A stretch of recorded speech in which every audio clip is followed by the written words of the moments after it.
I'll withdraw his motion, it won't be 4-4. So we're going to vote on the substitute motion. Okay.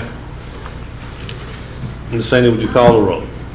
Mr. Garlinghouse. Yes. Mr. Ord. Yes. Mr. King. Yes. Mr. Wascom. No. Mr. Talbot. Yes. Mr. McMorris. No. Mr. Gillette. No, Mr. Harris. No. that motion has failed. Okay, so now we got a motion to elect a temporary chairman for tonight.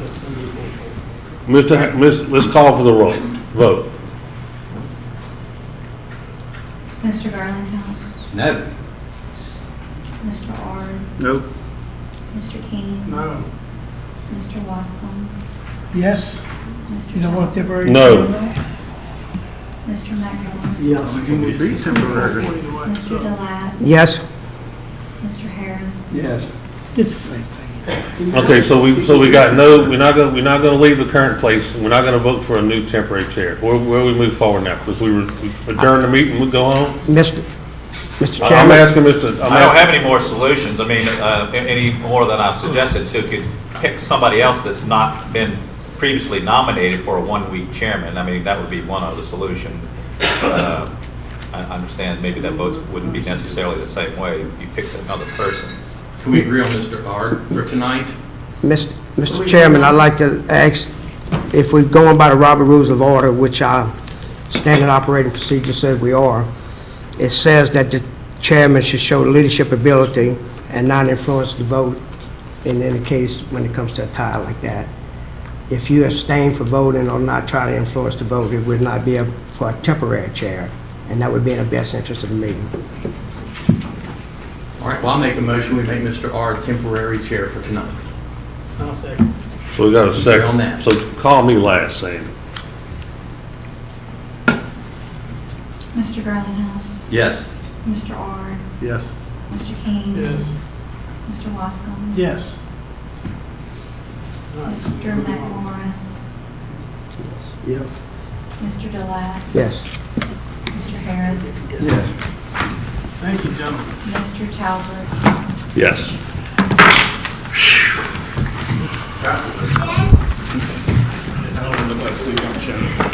Oh, sorry. At least it went quick.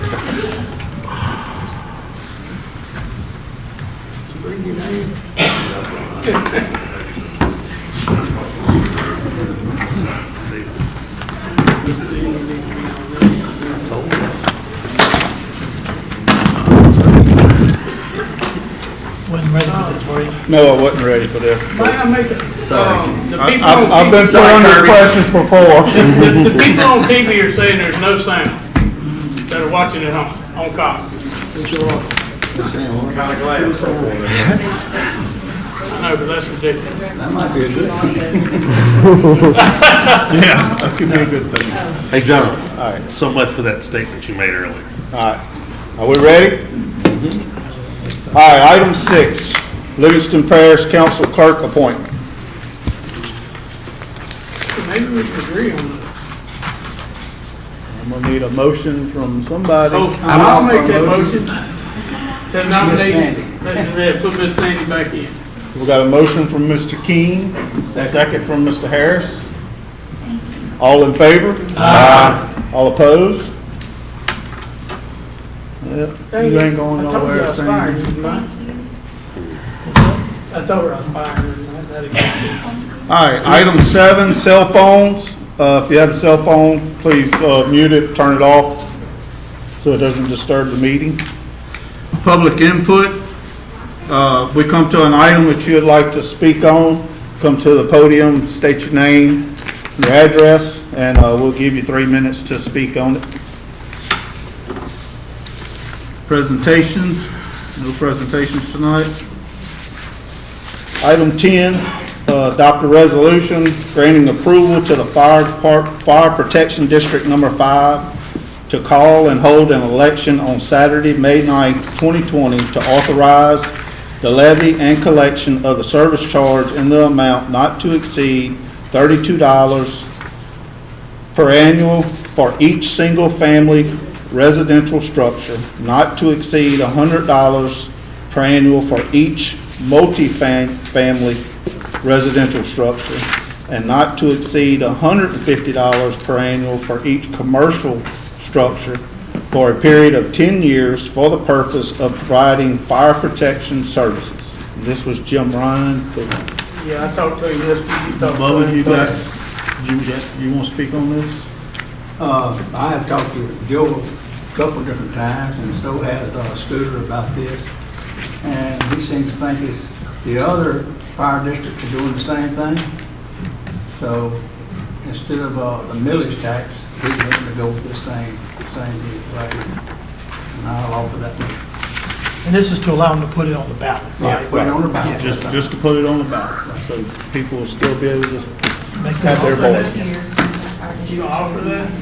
So we have, so we got a motion from Mr. Harris, a second from Mr. King.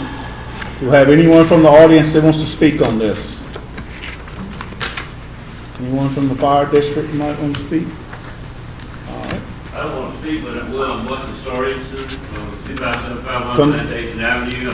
Come on up to the podium and state your name. Commissioner. It's like Bubba and Scooter already said, we're the only fire district in the parish that does not have a fee like this. And what we've been going on is our ad valorem tax, which works out about $1 million a year, and donations. But donations have been going down and down, so we're to the point now, we need some additional funds to staff fire stations. We have 4 stations. We man them 24/7 with either volunteers or with paid staff and paid firemen. And we are trying to improve our equipment. We're operating with 20, 30-year-old fire trucks that time to buy some new ones, and you don't buy them for $100 a piece or $50,000 a piece. We're still waiting on 2 stations to be prepared from the flood, especially the one up on Lockhart, Myers Road up there. And everything keeps going up. This is our rating year, and the more we can do, the better off we will be. This taxes will hit your notice at the end of the year, so it will be paid in December. About all I'm saying. Yeah. Thank you. I appreciate it. Thank you, Wesley. Thank Thank you, you. Mr. Weston. All right, so we have a motion from Mr. Harris and a second from Mr. King. Ms. Sandy, call for the vote on this. Mr. Garlinghouse. Yes. Mr. Ard. Yes. Mr. King. Yes. Mr. Wascom. yes. Mr. Talbot. Yes. Mr. McMorris. Yes. Mr. Delat. Yes. Mr. Harris. Yes.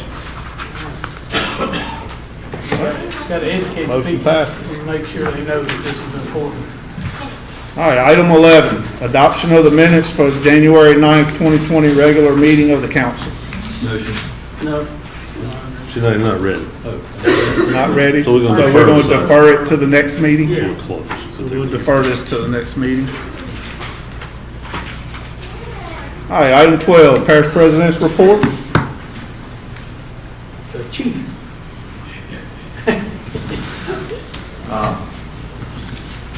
Each 4 years, council, I have to come before you to get my directors reappointed by you all, reconfirmed. And once again, I'm very proud to present Ms. Jennifer Myers as finance director and Mr. Sanders Ramos, public works director. So I'd like to ask y'all to confirm them. They've been with us since basically day one. I think do an outstanding job, not only for you all, but for the people in the parish and certainly for the administration.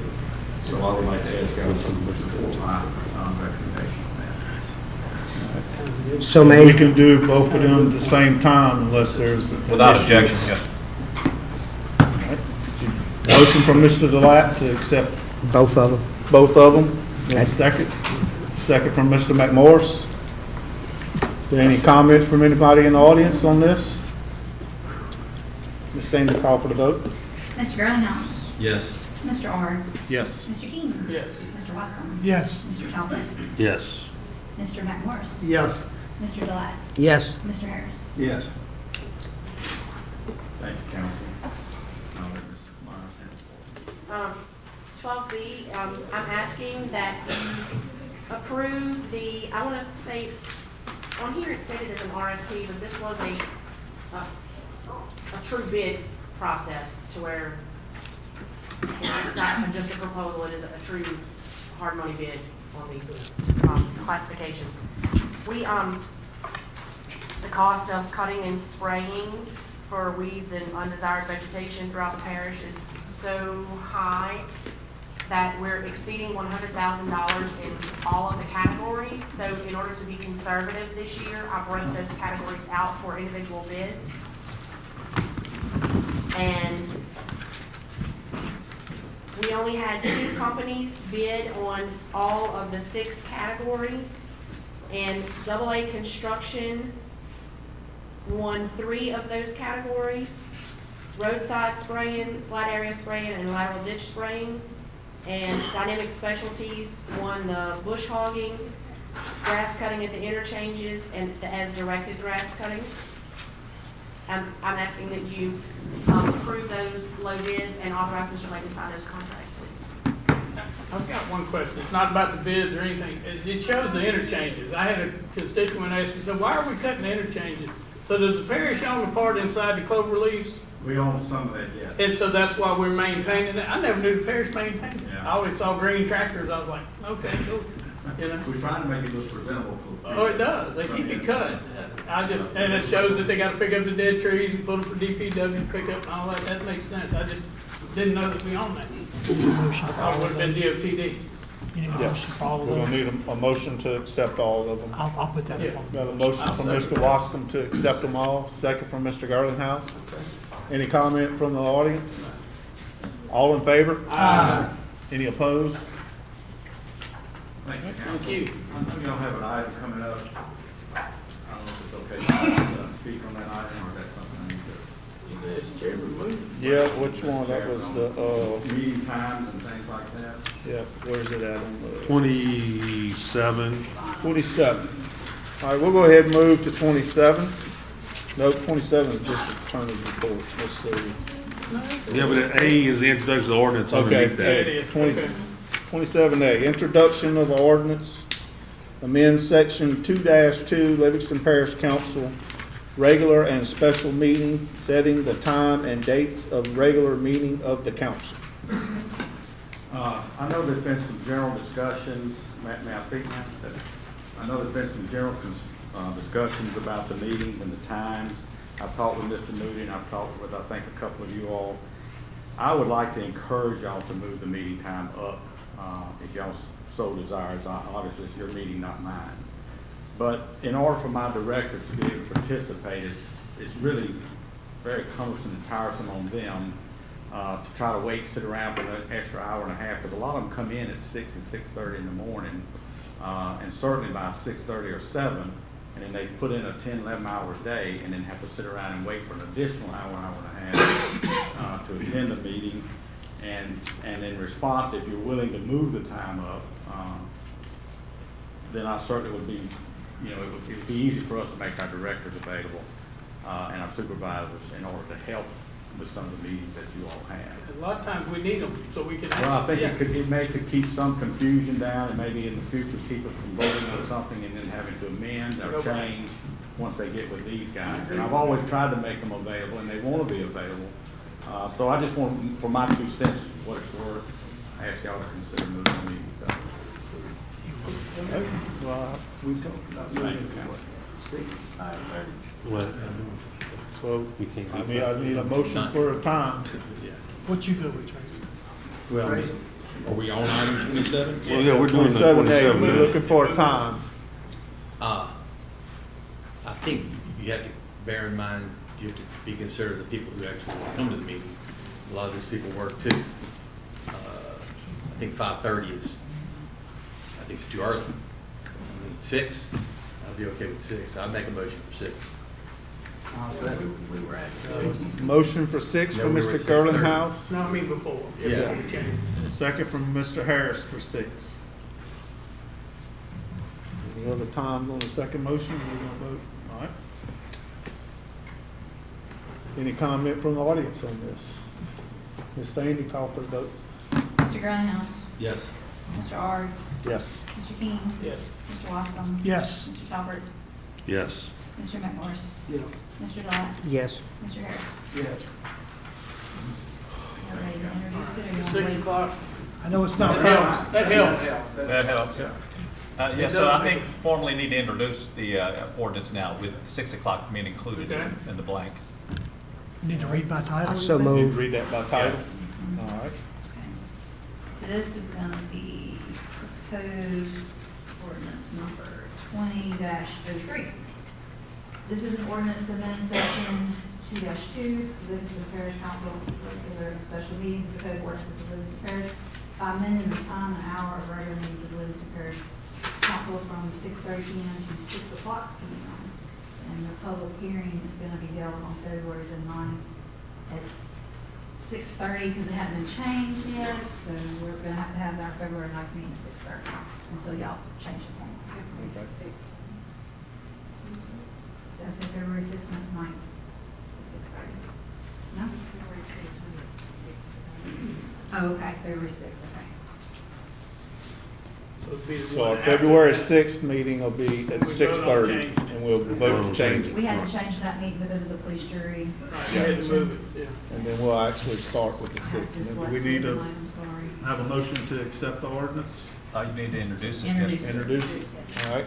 I need a motion from someone to introduce it. Mr. So made. Washington's gonna- Made the motion, Mr. Delatt seconded it. All in favor? Aye. Any opposed?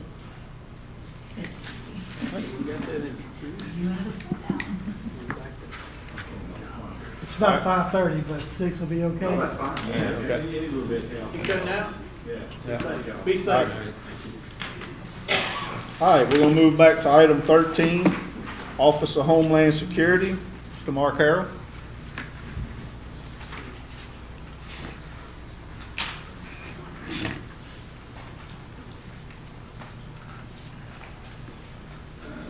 Good evening, Mr. Chairman, Council. Hey. If you allow me one thing before I start on this, as y'all can see, I'm not wearing a patch. I like I want to thank all of you for your prayers. It came back the morning after our last meeting. Woke up, I'm saying Outstanding. all 4 hours now. Great, So, great news, Mark. Thank you. Awesome. You look great. Well, I wouldn't go that far. Yeah. Oh, sorry. Look, I'm feeling better, so I'm thankful. Hey, watch it, he can see you with both eyes. Oh, Lord. He doesn't do like I this, got it's still like bifocals, this. so I guess we can say it's 6. Guys, we had our quality assurance panel meeting, and it was in reference to the Acadian contract. You should have the packet in front of you. I think all but one member was there, and every one of them on the panel, including myself, voted to renew the Acadian contract as it stands. So I'm asking for that if it's possible. And if you have any questions, I think we have 3 or 4 reps from Acadia, if you want to ask them any questions. Mr. Chairman, can we ask questions? Yes. get a motion first, though. First, let's get the motion and a second to, I'll make a motion. a motion by Mr. Washington to accept, second by Mr. Gardenhouse. Now discussion. All right. Now, Mr. Latt, you have the floor. Yeah, Dwayne, you know I'm not gonna leave you out there. You need, come up here and talk to us. Okay, you know I'm always worried about the response time down there on I was the lower afraid you end. might leave me out. Yeah, you know that Randy, way. since you were last here, we've changed quite a bit. We've added some resources to the parish. We've added some rural responders. The meeting that we had that Mark talked about, we attended. I was very pleased with the comments that we had from the fire services there. The chiefs said that most of the calls we're getting to the same time they're getting them. Some of them, we're even beating them to those calls. So we've got our commitment as always. We'll continue to strive to do our very best. And I know y'all do, I'm not gonna wanna beat you up, but I always wanna get better. What is the average response time? For the whole parish, The lower end where you have a different setup than you do for the whole parish. so I can't give you those right now, but I can sure. Is it accurate to say some of them was 48 minutes? There are some calls that we have long responses to. There are some that we have shorter responses to. If you average them all in, I can give you what the average response in Okay. any particular district. I looked at them, and y'all are improving, and you work, and you're doing better, and I appreciate that. What can the council, or what can Livingston Parish do to help you increase those times, those response times?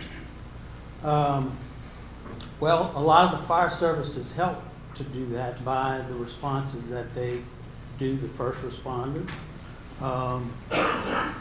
In situations where we're having long responses, sometimes it's due to an overflux of calls, unexpected calls. That happens from time to time. That's something that's really kind of hard to predict. Other times, it could be that we are on scenes and we're called out for service, and we arrive, and the person there, either the person who called us, or maybe it was an accident that we were called for, is not wanting to go to the hospital, but we're still continuing that response to get on scene, only to obtain a formal refusal to be released and then respond to others. So all those things tax the system. It has helped since your last tenure with the parish, with Lady of the Lake now having an emergency room in the parish. That helps us. That's helped us tremendously because we're not sending that resource every time there's a call, sending them out of parish. It helps us to keep our resources local. Dwayne, would a shorter route work? Oh, absolutely. And I only bring that up because I see the master planning has something on here, and I'm still a proponent of that 63 extension, where emergency personnel, evacuations for floods, everything, it's right there. All we need is a bridge. And we get so close, and then we get it off. You know, it somehow gets off. So maybe with y'all's help, because y'all have a big lobby group. I see all the people at the state capitol. Maybe that's some of the times y'all can help the parish get a grant or do what we have to do. It was on a state capital outlay at one time. I think Edwards was the last one I have it, and I think when Chuck McMahon was representative, it got taken off, not through no fault of his. He worked hard to make it go through there. But I know that the capital planning, master planning has infrastructure for the master planning route, and that road's not on it.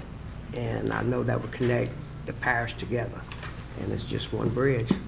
That would help tremendously, and as always, we're very willing to support whatever you ask of us.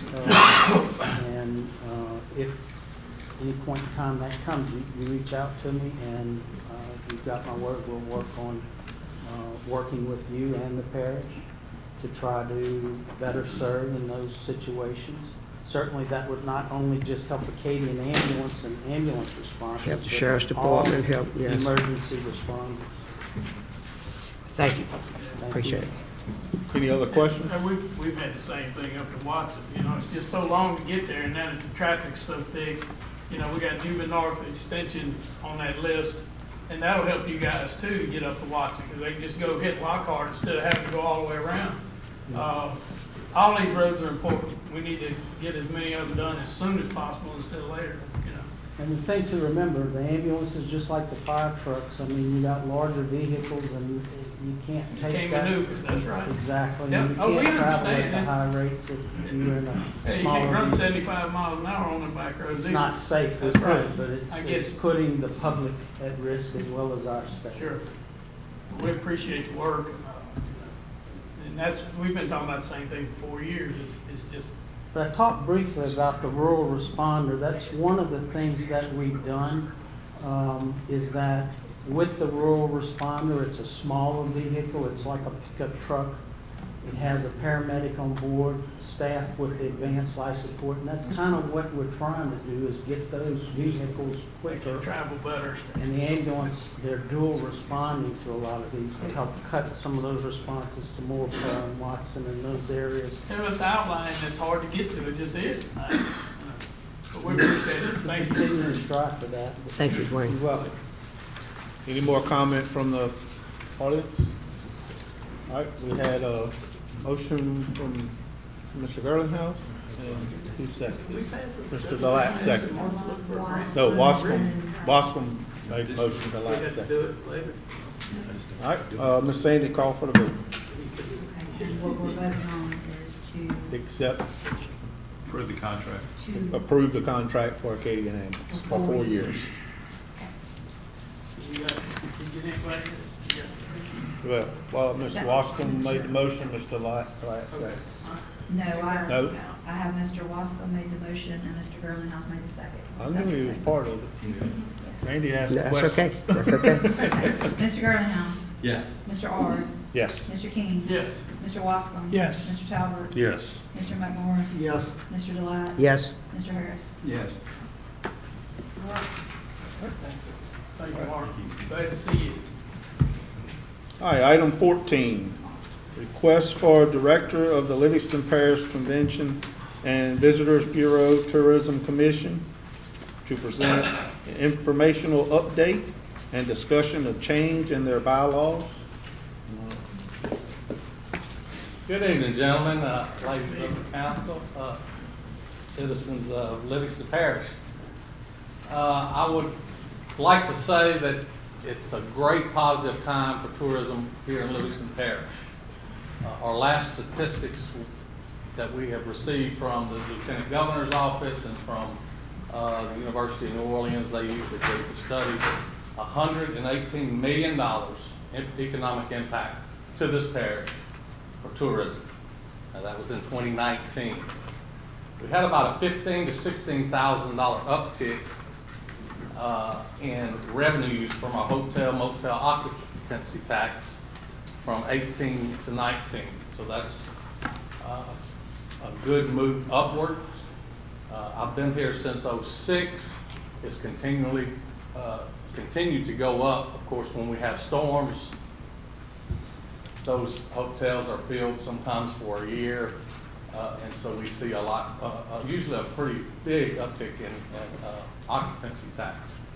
For those that don't know, we operate off of a 3% occupancy tax, which is legislated. Our budget runs approximately $500,000.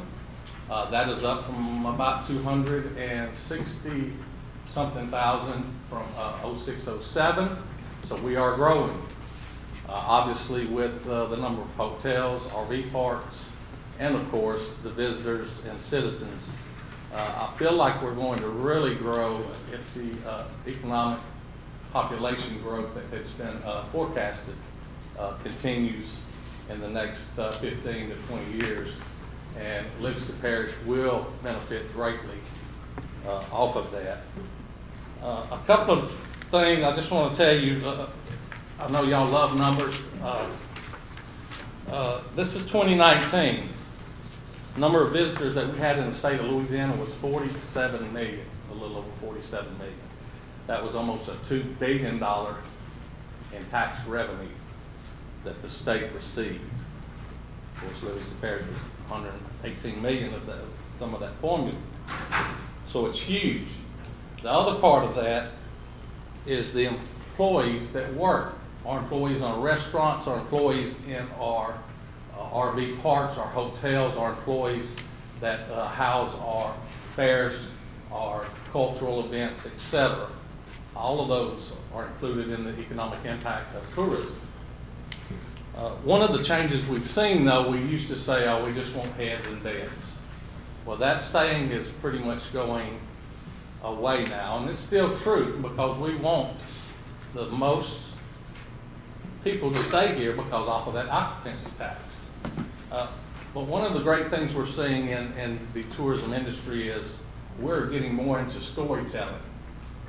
This storytelling, of course, has to do with social media. It has to do with visitor experience, etc. So as we have changed from advertising and national, regional, even semi-local newspapers, we now are putting more and more precise marketing efforts into social media, into geofencing, into those type of things. So you'll see that on your phone. We're currently spending a pretty big piece of money on a visitor profile study. That study will allow us to know who's staying where and why. We want to know where our visitors are. Right now, we know most of our visitors, they come for the Tickfall 200, they come for Spring Fest, they come from Lane Hardy's American Idol thing, which I'll tell y'all now, you can't hardly buy that type of international things. But I'll tell you something else you can't buy. It's a great storytelling and makes me always wanted the best sales job in the world, and I have it. Because here at Tourism, we're selling quality of life, we're selling food, we're selling music, and we're selling places for people to grow their families and have a great place to live. Now that we have our Cuban Crossing, now that we have our hospitals, we are seeing a major influx of retirees. You look at our waterways, you look at our lower end, they're building houses on almost any corner down in our lower areas. And I'm not talking about small houses, I'm talking about larger houses. People are here because they want quality of life. Blue ribbon schools, low crime. Now we have shopping. Now we have health care. We are destined to become even better than we are now. One of the things I want to tell you about the influx in our budget though. BP in 2018, they gave us what they said was the final payment from the BP spill of $150,000. We took that money and we spent it to the best of our ability in the short time that we knew we were getting and had it. And we got to do some things such as marketing campaigns that only the big boys are doing. Baton Rouge, Little Rock, Lafayette, etc. Well, last year, about March, we received a check in the mail for $102,000. So if you look at our budget, you say, man, you got a whole bunch of money in your coffers. And I'll tell you first, that's because I'm very conservative. And I want to have that money so that if we ever do get to build a public facility, if we ever do have a need arise from somewhere, that we will be a major supporter of that. Okay, so that has been given us a huge boost in our bottom line in if you look at our reserves.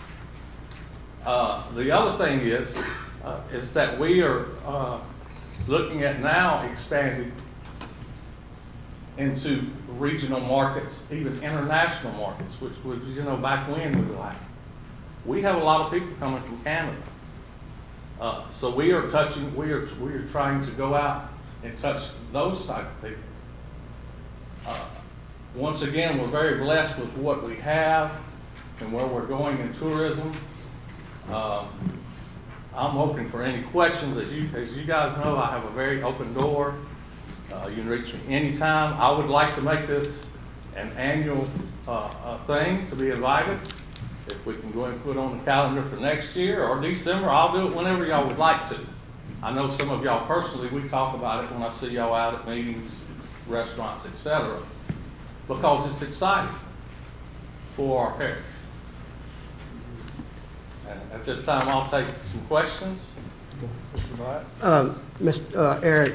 Yes, sir. Most of the people come from, you said they come from all over, but where do most of the people travel? They travel over 100 miles, 200 miles? Randy, most of them are what we call interstate travelers. As far as the people who stay in our hotels, they are going from Houston to Atlanta, Florida, to Dallas, Little Rock, to New Orleans. But what we've seen a huge uptick too, because we invested in our rec system. These sporting teams, and those of you who have kids and grandkids know, they spend a lot of money. Yes, they do. They are staying in our RV parks and our hotels too. So sporting events, since the 2016 floods, we're back to better numbers with our Spring Fest. Tickfall 200 has been called the Sturgis of the powerboat poker runs. Now that is worldwide, international. We have, I don't know how many countries. And it's gone from a little sleepy 2-day event. Now people say it's a 3 or 4, now it's a 2-week event. Sell out all the gas, sell out all the food anywhere around Springfield, I have gotten Tangier Behold on board with a nice sponsorship because they stay all over their hotels. That investment is continuing to pay off. We put about, we give them $5,000 and over in advertising plus enough, and that's in set advertising. And then probably about another $5,000 in kind. Put them on TV anytime we can. And we do that with most of our, even the French Creole Festival in French Settlement. We try to push that. And of course, our Spring Fest, our Fall Fest, we have a blue ribbon antique district in Denham, and it is going great too. Spring was huge. Yes, sir. Oh my God, it was thick. Largest ever is what the projection. Eric, is it feasible to have another location, say in Denham Springs, Bass Pro, or anywhere that way closer to East Baton Rouge For for a visit center? yes, sir, Randy, we've looked at that. We actually have a satellite office. We invested, I believe, over $50,000 back when we redid Old City Hall. We have a little office in there. Most of the time we let. Okay, I wasn't aware. But yes, that would be great. We've looked at possibly moving our office altogether there, or possibly even off the interstate here in Livingston. It'd be great if we could put it in our multi-use facility. But it needs to be pretty close, as you well know, to the interstate. It needs to be close. You know, Bass Pro's still setting records, mostly on fudge and boats, but they do still set national records at most Bass Pro for things of that nature. Probably close to 700,000-800,000 people a year go through that. We beat Tiger Stadium and a few things on that. So those, yes, sir, there are talks in that. We are always willing to look at different places. Do you get many people that come into the visitor center, to the welcome center? I mean, how many people on a year? We probably average, and it's according, because it's according to how many travelers are on the road. The number one reason they come in are what? Bathrooms and maps. Yep. Maps is do y'all need maps? Because I know I deliver them every now and then, but we invest money in maps, up-to-date maps for the parish, for the municipalities, for energy, for whoever. And we all know, but some people still like that map in front of them. Yep. But those are the main two things. But Tick Falls State Park, you'd be surprised how many come in there. And there's certain times in Canada, of course, we know it gets cold up there. They call them snowbirders. I would probably have to say 20, 30 a day on an average. That's more than I thought, so that's good. That's good. And we got free coffee and free water, free koozies if y'all in there. And I would say, tell the public that there's a lot of people that have not been in there. If you come in there and you see what we do, on a daily basis there. Of course, me and JT, we're out hitting the roads, and we're doing marketing a whole lot. But I have a great staff there. I thank y'all for your appointments of our board members. We have some great citizens of this parish. They've been passionate about it. They have used a lot of their own time and money, and we've been very fortunate at the tourism office. So, yes, sir. So I'd like to open the room up for our facility we have 4 miles off the interstate, is Cody Ballpark. Yes, sir. So if you ever run across something where you could expand to use that facility, we have a great facility there. We have a building that can house hundreds of people. Right. Put 1,000 people if you needed to. Right. But if you guys ever need something, please get over the board that we have, rectified board. And, sure, and I know y'all have some very successful cook-offs there, That's some great. almost now world-renowned. It's like the Watson Gumbo cook-off. Who would have known that thing is... That's this Saturday. Livingston Parish. We have the only garfish, we have the world-renowned garfish rodeo. We push that. I went there a And couple times. it's incredible that people go and they never knew about it. You get out there and tell the story, and then once they see that and bring their kids, they're amazed at that. Wonderful, thank you. And of course, LIGO is international. They just won another award. We have one of the international science facilities in the world right here in Livingston Parish, north of 63. We're very blessed here, and we still have a long way to go, and but we got a lot to work with. So it's a great time in Livingston Parish for that. All right. Thank you. Good job. Appreciate it. Okay, thank y'all. Thank you. Y'all have a successful, year this year. Anything we do tourism to help, of course, I'll see y'all out in public. So, ladies, I don't know if you scribble it on for, December or January, whenever you want to. I'll see y'all You'll get it about on time. there. Thank you. All right, thank you. All right, this time, we're gonna move to item 22.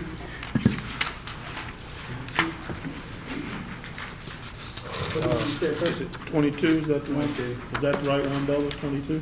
Yeah. This is a resolution to request the East Baton Rouge Metro Council to not support the resolution approving the CFA pilots for Morningside, in which approves an annual payment in lieu of taxes to the sheriff of Livingston Parish. Gary, you had this put on there? Yeah, I got an email from Trey Welch the other day on the East Baton Rouge Parish Metropolitan Council that was asking me why they were voting on us, why the East Baton Rouge Parish Metropolitan Council was voting to eliminate property taxes in Livingston Parish. So, you know, we talked about, you know, the way that CAFA was structured. And basically, CAFA is a capital area finance authority. Trey sent me a copy of the memorandum of understanding between CAFA and the developer of Morningside. Basically, what they're doing is a pilot, and basically what it amounts to is CAFA, is our understanding, is going to take over, I'll read my notes, is gonna acquire some land, basically because they're a governmental entity, that land will be exempt from ad valorem taxes.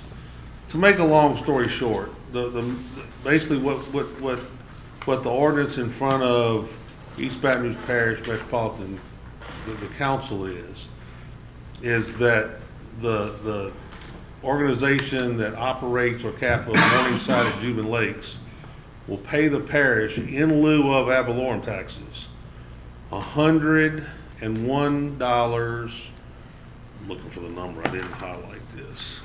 Is the property in our parish or is it in? No, property's in our parish. $101.35 each year for 20 years, in lieu of regular ad valorem taxes for a 120-unit apartment complex off Buddy Ellis. So basically what happened is the legislature changed the boundary of which CAFA could operate in, but didn't change the governing authority. The governing authority is still the East Baton Rouge Parish Metropolitan Council. So consequently, the East Baton Rouge Parish Council could, in essence, waive our property taxes for us in lieu of a payment of $101. And now that payment's got to be split up so that, don't be wrong, the school board will get their fair share of the $101, and the sheriff will get his share of the $101, and we'll get our fair share of the $101. But that's what we're going to get in lieu of normal property tax payments. However, CAFA will receive a one-time upfront payment of $20,000 and then $18,750 payment annually during the life of the pilot, not to mention they get plus the lease agreement. So in essence, y'all have all looked at the budget. Y'all all know our revenue constraints. We're going to ask the school board, you know, to continue to operate without the ad valorem on those 120 units. We're going to ask the sheriff's department to continue to provide law enforcement without the property taxes related to those 120 units. We're still got to maintain the infrastructure without the revenue from those 120 units. And basically what it amounts to is if you read the memorandum of understanding, it basically says the pilot is they're going to operate apartment complex for what they call low to middle income, you know, citizens. And they're going to sell some tax credits. You know, they're going to sell Louisiana Housing Authority low-income housing tax credits. You know, so basically what we're going to do is we're going to create a competitive advantage for the individuals that own these apartments But who's suffering? The parish coffers are the ones suffering to make this thing a viable business plan for them. And I just feel that, I understand what the legislature did and I understand what the law says. But from a fairness point of view, I mean, it's not even in my district, but my district's affected by the budget. So consequently, I'm not in favor of giving up taxes that would normally go to our coffers, in lieu of underwriting a business venture. So that's my 2 cents what's worth. Trey called me. I know they wanted to do one in Zachary. He wasn't in favor of it. My understanding, the parish voted it down in EBR. So here they are out at Juban, wanting to do one at Morningside, which in essence, I don't know. With all due respect, Mr. Talbot, that's not accurate. I talked to Mr. Welch on the phone. That's all I can tell you. Hold on. Let's let this gentleman right here speak, and then we'll all have our discussion. State your name and where you're from. Yes, sir. My name is Tom Delahaye. I am one of the developers of Morningside and Juban Lakes. I live in Baton Rouge, but currently my partners and I have developed 3 very nice apartment complexes on Buddy Ellis Road that pay close to $500,000 in property taxes right now. The $101 that Mr. Talbot is referring to is what the current assessed valuation is for the 23 acres we still own at this time. That's what the law says. Now, to begin with, I want to say Mr. Mark Drennan, who is Executive Director of Capital Area Finance Authority, makes his apologies. He could not be here tonight. His wife is seriously ill, and he makes his apologies. Prior to all this happening, I spoke with both Mr. Ricks and Mr. Harris about the situation and explained to them what we were doing, and there was absolutely no objection. We're developing this affordable housing for Livingston Parish senior citizens. That's one thing that hasn't changed. East Baton Rouge has not voted down the deal in Zachary. That is totally inaccurate. We are developing this for senior citizens who their homes were wiped out in the Great Flood of 2016. My wife passed out an article to you that was from December 2017 from the Advocate, and I quote from one section of it, where Miss Eunice Thompson says she was in a 1 small bedroom apartment, 86 years old, living on her own with a room, kitchen, and dining room. She was surrounded by friends who lived in their own identical apartments. Each day, the small woman with curly white hair rode the bus to Livingston Council on Aging to eat, visit, exercise, and play bingo.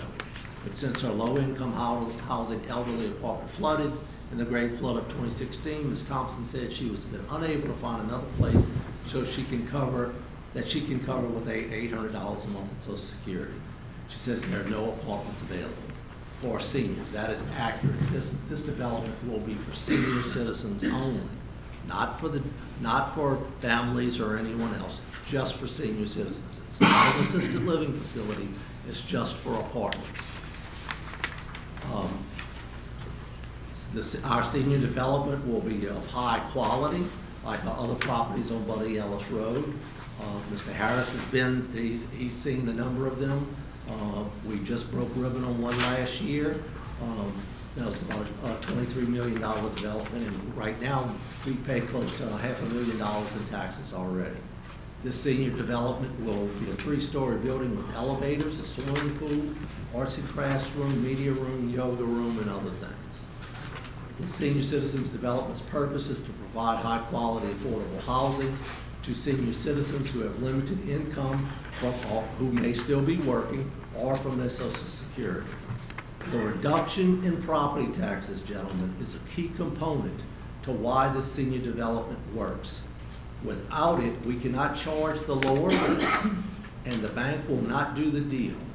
A vote for this resolution, we believe, is a vote against the Livingston elderly who will be left out in the cold to continue to fend for themselves, like Ms. Thompson. Throughout Louisiana, industry has been given multiple millions of dollars in tax breaks. We believe it is time now that we look out for our senior citizens, and give them a helping hand so they can have an affordable, safe, clean place to live. We are only abiding by the law that is applicable throughout the state of Louisiana.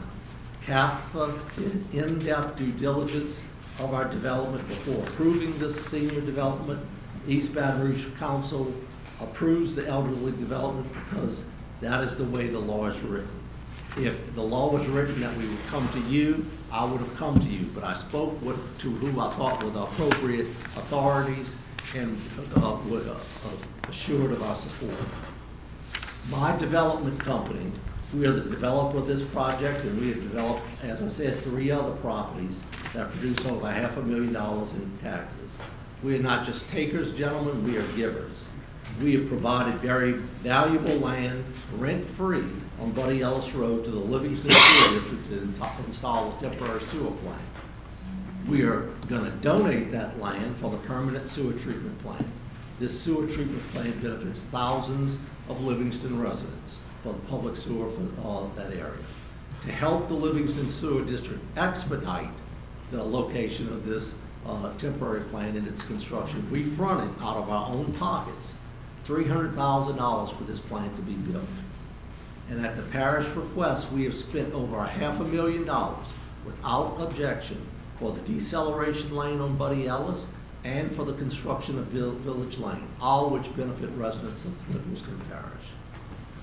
This is for the senior citizens, gentlemen, of Livingston Parish. It is not for families, it's not for wealthy, it's not a Section 8 development, it's for people who work and who have limited incomes that are struggling to make ends meet as seniors.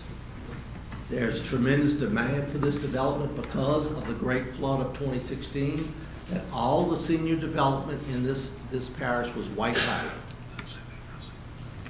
Without this assistance, it will not be a reality. If for some reason we are not allowed to use the housing development tools provided for by law for the Livingston senior citizens, then financing for this deal falls apart, and the seniors of this parish and their families will be denied access to an affordable, high-quality housing option for their loved ones. A vote for this resolution is a vote, gentlemen, against Livingston elderly who will be left out in the cold to continue to try to fend for themselves, like Ms. Thompson, like in this hall. Mr. Chairman, can I We'll be- start down this end, Mr. Black. Okay, I agree with what Gary's saying.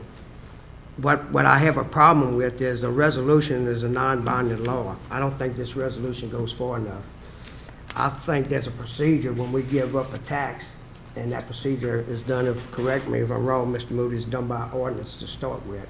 I think we should, if the delegation, our representatives, senators, if they're the one that made the mistake, maybe send a resolution to them so they can fix it, put us back in that.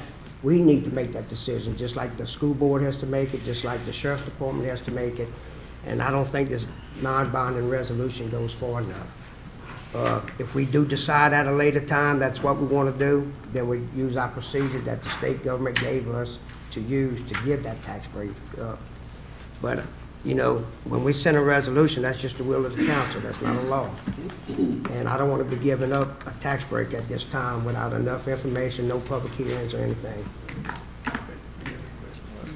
Yes, I'm the same way because I researched all week trying to figure out, nowhere is in this package that we received from these guys on the resolution states that it's going to be for elderly people in the state. It's just for low-income housing. But sir, it is limited to those 55 years and over. Buy the mortgage. I understand fully, but in your resolution here, you want us to adopt tonight. It No, does I'm not state asking that. you to adopt a resolution. So- I'm not asking for you. I agree, I didn't see that either. It just says low to middle.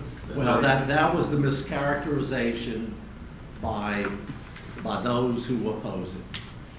It is for 55 years and older.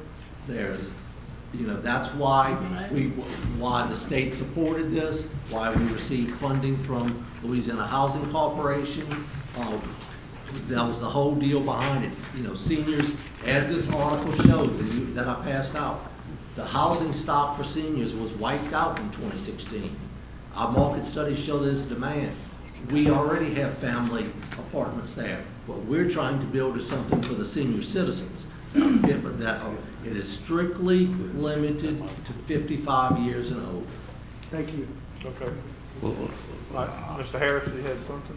I don't want to do anything to hurt the residents of Livingston Parish that's 55 or older. Got you. That's me too, It's John. way over. That's me, yeah, that's right. Save me a run. But, You got one. No, I think that we do need places like this. And the way this thing is being built, it's got the elevators in it and the whole bit. And it's like I told Mr. Delahaye, I said, good thing about it is if I lived there, I wouldn't even have to change the light bulb. So, Is it in your district? yeah. It's closer to that end, It is. just operate. Real quick All right, question. Mr. Washington? Mr.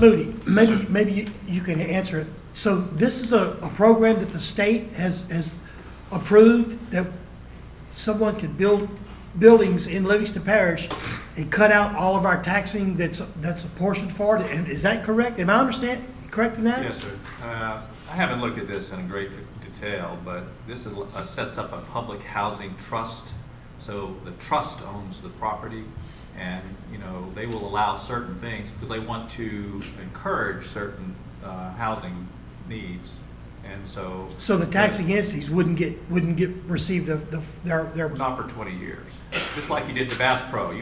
They don't pay tax either, and you Right, let that happen right, because you right. thought that was beneficial to. Well, we were creating sales tax from that. I mean, to pay back the bonds and stuff. Right. We didn't have That's sex. We get essentially what's tourism. happening here. We have. You don't have a we're not say in this paying- either, gentlemen. Okay. You don't have a say. All we're in doing it. is asking them not to. Right. Yeah. The state has appointed this Baton Rouge Parish Metro Council as the person that oversees this region, and that's my understanding. That's of it. correct. So we don't really have a vote.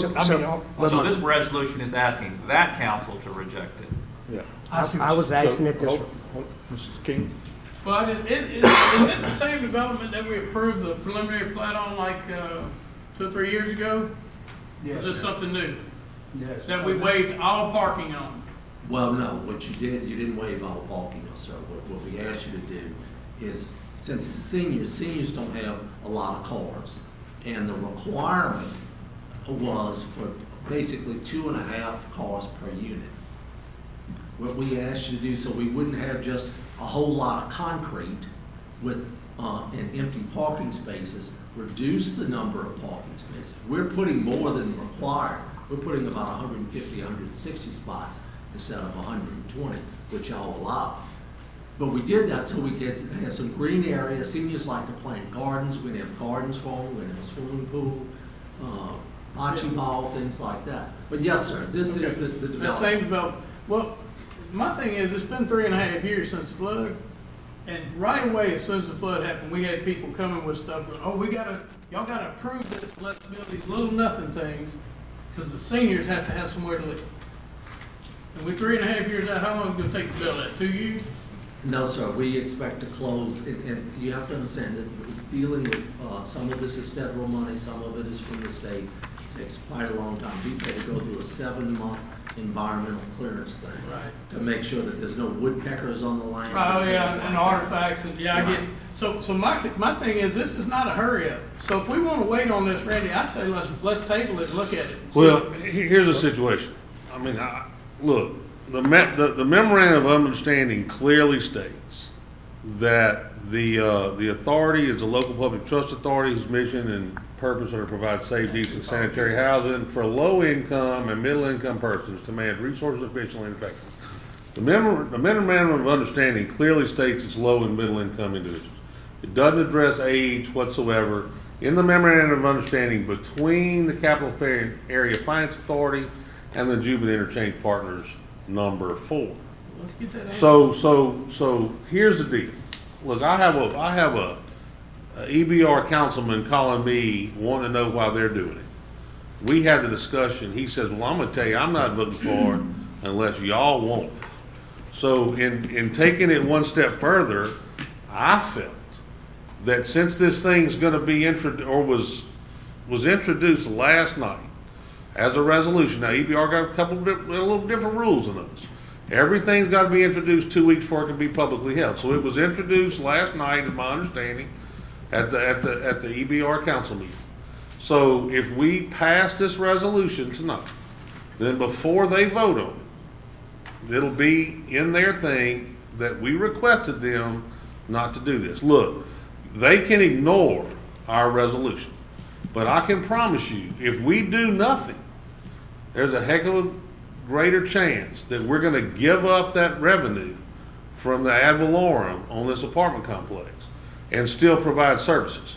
Now, I know we've been told if we don't grant this, deal, if EBR doesn't grant this deal, that it's not gonna get built. You know something? That's okay, because those services won't have to be provided without revenue. The sheriff's budget struggles, the school board budget struggles, our budget struggles. Y'all all know it. So in essence, if you want to underwrite senior living, then vote against this resolution. But if we don't send this resolution to EBR, that's one less negative that they can talk about with respect to this project. Because in essence, it costs them nothing. And their authority gets paid an administrative fee over the life of the pilot, close to $720,000. So, I mean, my question is, we can either ignore it and let it move forward. And I did my math wrong. They're gonna get administrative fees in the neighborhood of about 20 times, 20,000, 20 times, about 400 grand. Am I doing the math right on that? It doesn't matter. Yeah, about 480,000, whatever it is. So all I'm telling you is that given this situation, we can either move forward with this resolution, ask an EBR not to support it. And they can do what they want to do, ultimately. They can support it anyway. But I can promise you, if we as a governing authority don't care that we're giving up that revenue, why should they care? Because it's not costing them a dime. Mr. Garlinghouse, you have something? Yeah, in the resolution that the EBR put forward, does it mention elderly, or is it just says low? It says development for individuals of family of low or moderate income to be located on 11030 Buddy Ellis Road. So, I mean, my question would be, and this has come from EBR, right? Yep. If it was for elderly, why is it written in that verbiage? You see, that's the part that concerns me the most. I can answer that, sir. I didn't write the resolution. The gentleman in the law firm that put the resolution together. The resolution is only for the pilot. We will not get the funding to build this if it's not for seniors. I mean, I don't know how much clearer I can be.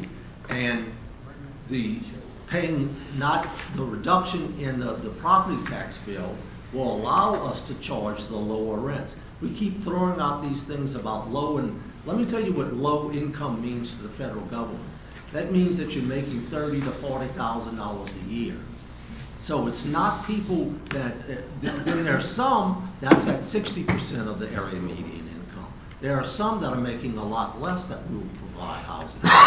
But it's all for seniors. It is totally false that it's for anything other than just seniors. Mr. Chairman. Hold up. Before we And I'll be go happy back to to change everybody. the resolution to say that it's for seniors. If that'll make you happy, we can have them adopt a resolution that says it's for seniors. But it is for seniors. Okay, before we go back to the councilman, is anybody else in the audience that has something to say? Please step up to the podium, state your name.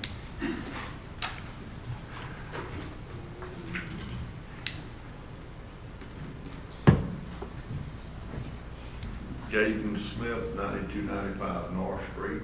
My question is, it doesn't state for seniors. Okay, we state it for seniors.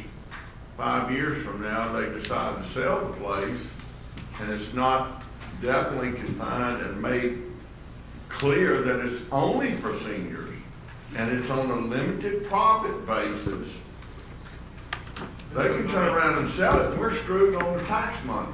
Now, I might be totally wrong, but this is the way I see it. With the funds that we receive, we have to commit to keep the property affordable for 30 years. And it cannot be sold because the bonds cannot be paid off. So it's a commitment for a 30-year period. And the property's actually owned by the public trust. It's owned by us now, but Right. will be owned by the public trust, but leased back to us for us to run it. Right. We can't sell it, we can't do anything with it, we have to keep it for the 30-year period. Okay. All right, thank you. I'm gonna go follow up one more time, and then we're gonna move on to the next thing. Okay, I think it should be new discussion when we move on here, something that hasn't already been said. My point is, I agree with Gary, like I said earlier, it is not who it's for, whether it's the senior citizens or low income, that's immaterial. The point is, they took it away from us for making the decision. I want the resolution to go further than what Gary says and bring it also to our legislative delegate, and I'm in favor of the resolution. Ms. Moore, you got any follow-up? Mr. Harris, you have a follow-up? No, not really, other than the fact it's in my district, so, I think that should mean something because I'm for it. Well, and Bubba, look, Hold, Mr. Washington. I appreciate that. My biggest concern is this. I am very glad that you would be installing a sewer system that would not just treat that area, but would go out into the areas around it and bring that in. I'm excited about that. However, with the number of people there, and I know it's senior citizens, so it probably wouldn't affect as much, but it seems like it's one time sewer was our #1 problem.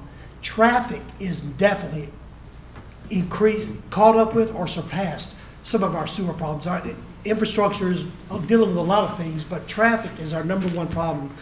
And I agree with Mr. Delat, this should be a decision that we should have some kind, the taxing entities should have some type of say into that.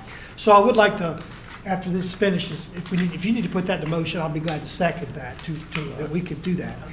But I'll stop right there. Mr. King, you have a follow-up? No, I'm fine. Mr. Talbot, you have a follow-up? you know, I don't doubt, I talked to a couple of our legislators about this situation, you know, after I was made aware of it.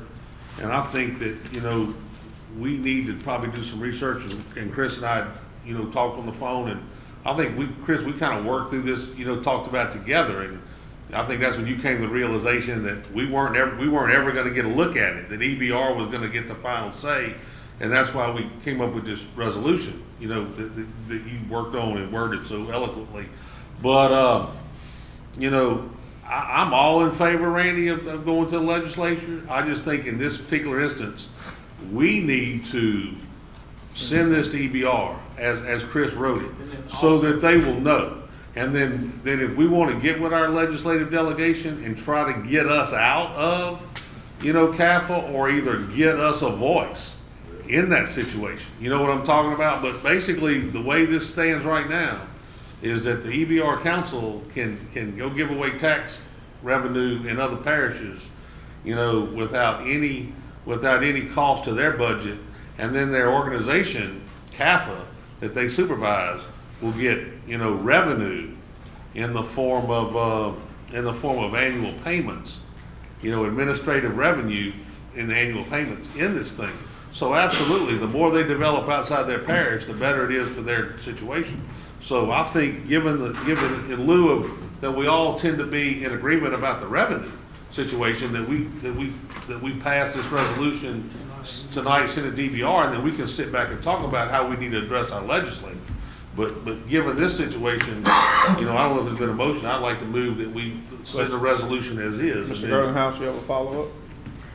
Yes, I agree with Mr. Talbot and Mr. Delat wholeheartedly. My problem with this is what you are saying, and I can appreciate building housing for lower income elderly and have for the right place to live. The legislation that they presenting does not have that verbiage in there. And will be I don't held think that amended. I don't think you're being dishonest in any way. What we're asked to vote for them against, doesn't have this presented in, so, that's right. I just want to add one quick thing. 15 years ago, I lived on Buddy Ellis, and I moved from Buddy Ellis because of the traffic and what was coming there. And it has not stopped in 15 years, the development that's happening on that road. The road hasn't changed, it hasn't widened. We've had people coming here continuously complaining about the development, and the infrastructure cannot handle it. It can't handle what's on there now, much less 10 more cars or only 100 more cars. We have issues in that area that we would have to find the money to fix, and we're getting nothing off of it to do that with. Giving up what we could get. So that's all I want to add to it. So Okay. the floor is open for a motion. I'll second Gary's motion. So Gary, you made the motion to Send this resolution to send the the EBR. resolution to EBR. Mr. Light, you seconded? All right.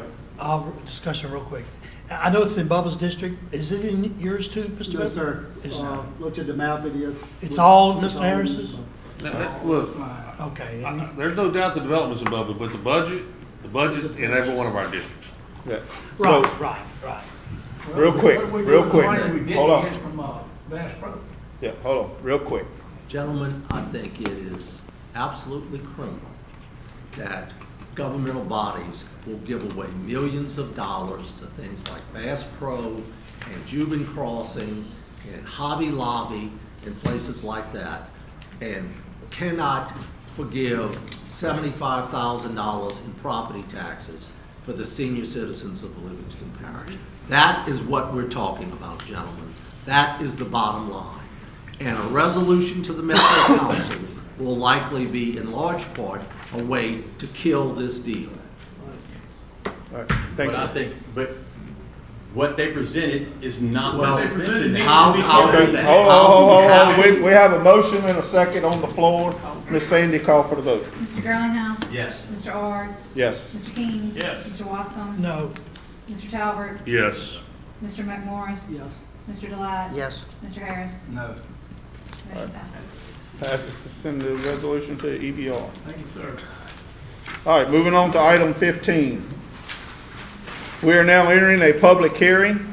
This is a public hearing for adoption of LP ordinance number 19-01, servitude revocation, Kevin Keller, Hammock Road. You need to read this by title? Correct. Okay. Proposed ordinance 20-01, map showing revocation and dedication of a 15-foot drainage servitude located across lots 9, 10, A1, A11, A1, tract SC1 of Serenity Crossing subdivision on Hammock Road in Springs, Louisiana, located in sections 35-36, Township 7, South Range 6 East, Greensburg Land District, Livingston Parish, Louisiana, for Kevin Keller, being more particularly described herein, whereas by the official plat of map showing revocation and dedication of a 15-foot drainage servitude located across lots 9, 10A, 1A, 11A1, and tract SC1 of Serenity Crossing subdivision on Hammock Road, Denham Springs, Louisiana, located in sections 35-36, Township 7 South, Range 6 East, Greenberg Lane District, Livingston Parish, Louisiana, for Kevin Keller. I don't repeat yourself, but that's how the title is. All right. All right. Any comments from the public?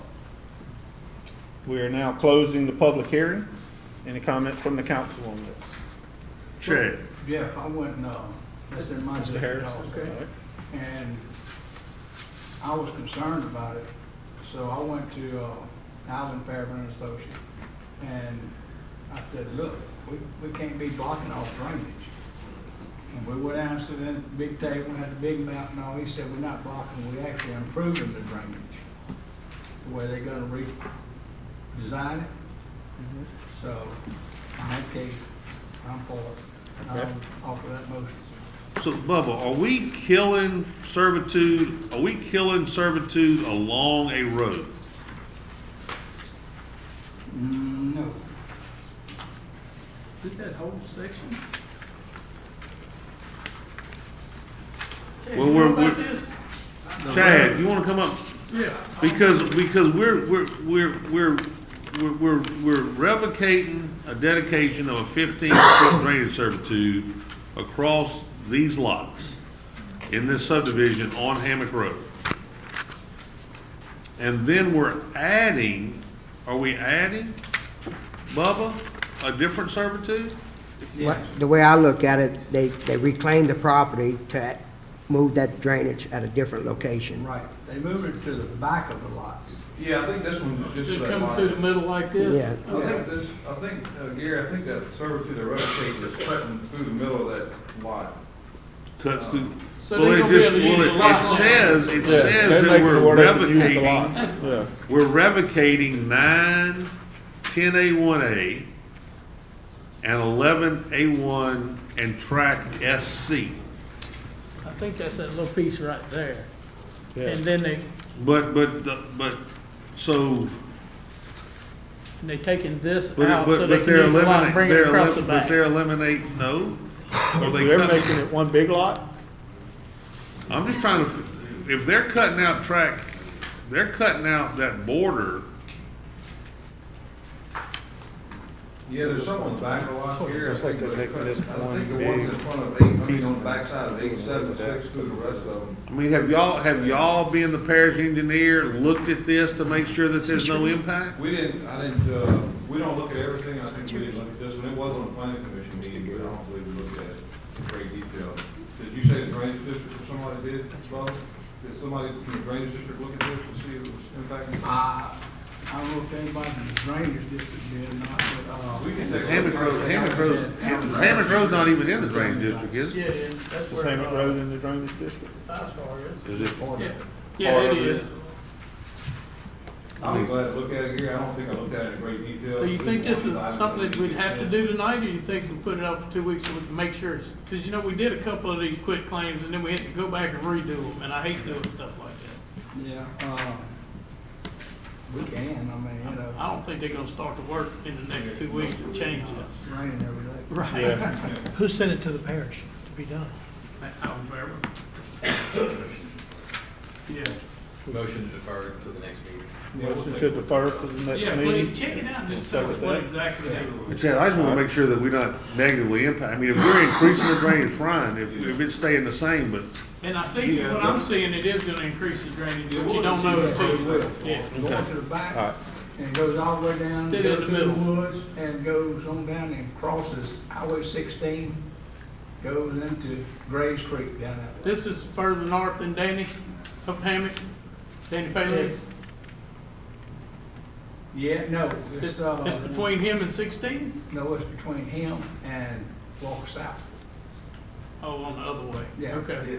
The north end, the north, whatever end. Whatever it is, All right. on the east and west. Yeah. All right, so since Okay. we got a motion from Mr. Garlinghouse to defer, Mr. Harris seconded. Do we need to vote on that or just defer? if there's no objection, I think you just move forward. You gotta ask. Is there an objection to that? I'm gonna get with, Mr. Thurman and get him We'll probably defer a red that to line the- where it's supposed to be going. Defer it 2 weeks? Yeah. All right, 2 weeks. All right, moving on to 16. We're now entering a public hearing. This is adoption of LP ordinance number 19-02, amend section 50-3, speed of boats, Black Bayou at Chimblon. I knew that. You got it right. Waterway Commission recommendation. Big Shin. I didn't even have to ask Randy how to say that. You said it better than me. All right, so, public hearing is now, Sandy, you need to read this? All right. This is an ordinance to amend and reenact chapter 50 of the Code of Ordinances of the Hamilton Parish of Livingston, State of Louisiana, chapter 50 offenses, miscellaneous, section 50-3, speed of boats, part C, as set out more specifically herein. All right, we have any comment from the audience on this?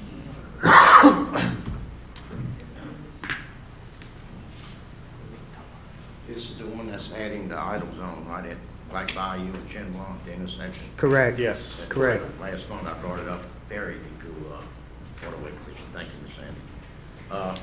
I would like to see this pass because it's a very dangerous area right there. The river's real narrow and crooked. And sometimes coming up, the rivers ain't getting no bigger, but the boats are. So somebody's gonna want. We had an accident there recently, and just the last time I've been here to give y'all a report, we had a guy got his arm damaged real bad in the airboat. I think it was the last day of the year down there on the parish property down there. All right, Thank you very much. Any more comment from the public? We're now closing the public hearing. So, Any comments from the council? so I'd like to just bring up, you guys had asked last week for somebody to go research with the sheriff's department or with the fire department, how many accidents they had last year in there. So did we need feedback from the sheriff's department? So I went to the fire department, and got up with a couple of the firemen. I couldn't get up with the chief, he was working, but, they did have 4 incidents down there last year where the rescue boats had to go out. Yeah, So- 5 fatalities last That, year. I gave you one in office yet, but I came up here. I was here for the In meeting, November, but I we gave- was looking for how many incidents was in that canal there. What normally happens, when they have a boating accident, the wildlife and fisheries will call, the fire department, Yes. whatever, and they'll bring up to the landing. The fire department goes down and meets them at the landing. That's With a good. Acadian ambulance, and they'll call the helicopter, just to see, how severe the accident is. So just reading the reports that the guys had, there was 3 that was inside this canal, Black Bayou Canal. Yeah. So that's my statement I'm trying to make. Yeah. So you think it's a good thing So down there to do this? I wasn't part at first, And because then but after I went and talked to several people, not just from my hometown of Coyell, District 6, but I went down towards Randy's area, got in his area and started talking with people. And if it was, say, one person's life during the, especially the peak season, the boating, Kickball 200. yes. So they try to take them big boats down that So- little canal. Mr. Delat?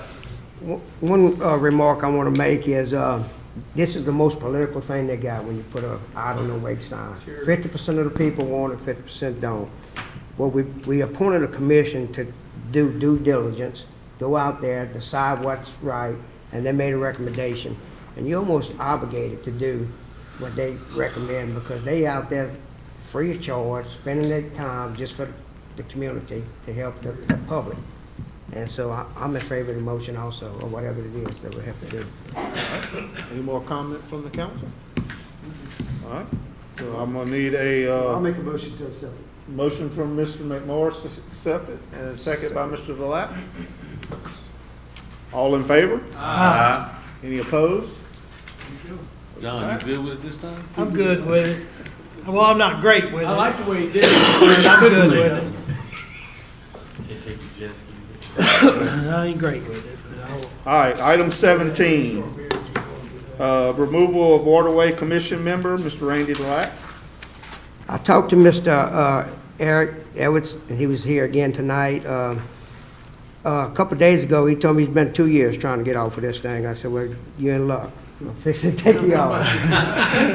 So I'd like to make a motion that we take Mr. Edwards off and appoint Mr. Dale Severio.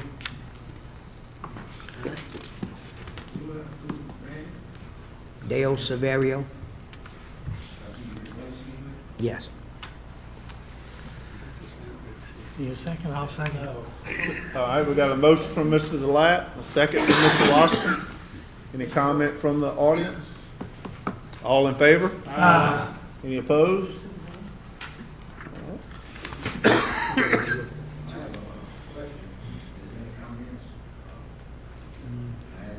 Where's he from, Randy? Chamblon, 23322 Chamblon, Marpole, Louisiana, 70449. He lives on one of the new houses down on the canal. All right, item 18, accept board resignations. Start with the library board. I think these boards are all the same person. They're all the same person. Just accept his letter. All right, so this is Mr. Larry O'Neill. He's on the library board, the master plan review committee, and gravity drainage number 7.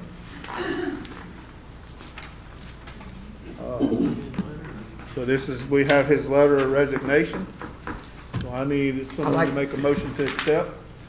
I'll make a motion. Motion by Mr. Delac to accept, second by Mr. Girlinghouse. Can I ask a question to the chair? Is it possible to send him a letter Thanking him. thank you? Yeah, Yes, he's done a lot. He yes, really he has. has. He really has. Great He's guy. got- Yes, he's had sickness in the family, it's just more than he can handle right now. Right. All right, any comment from the audience? All right, all in favor? Aye. Any opposed?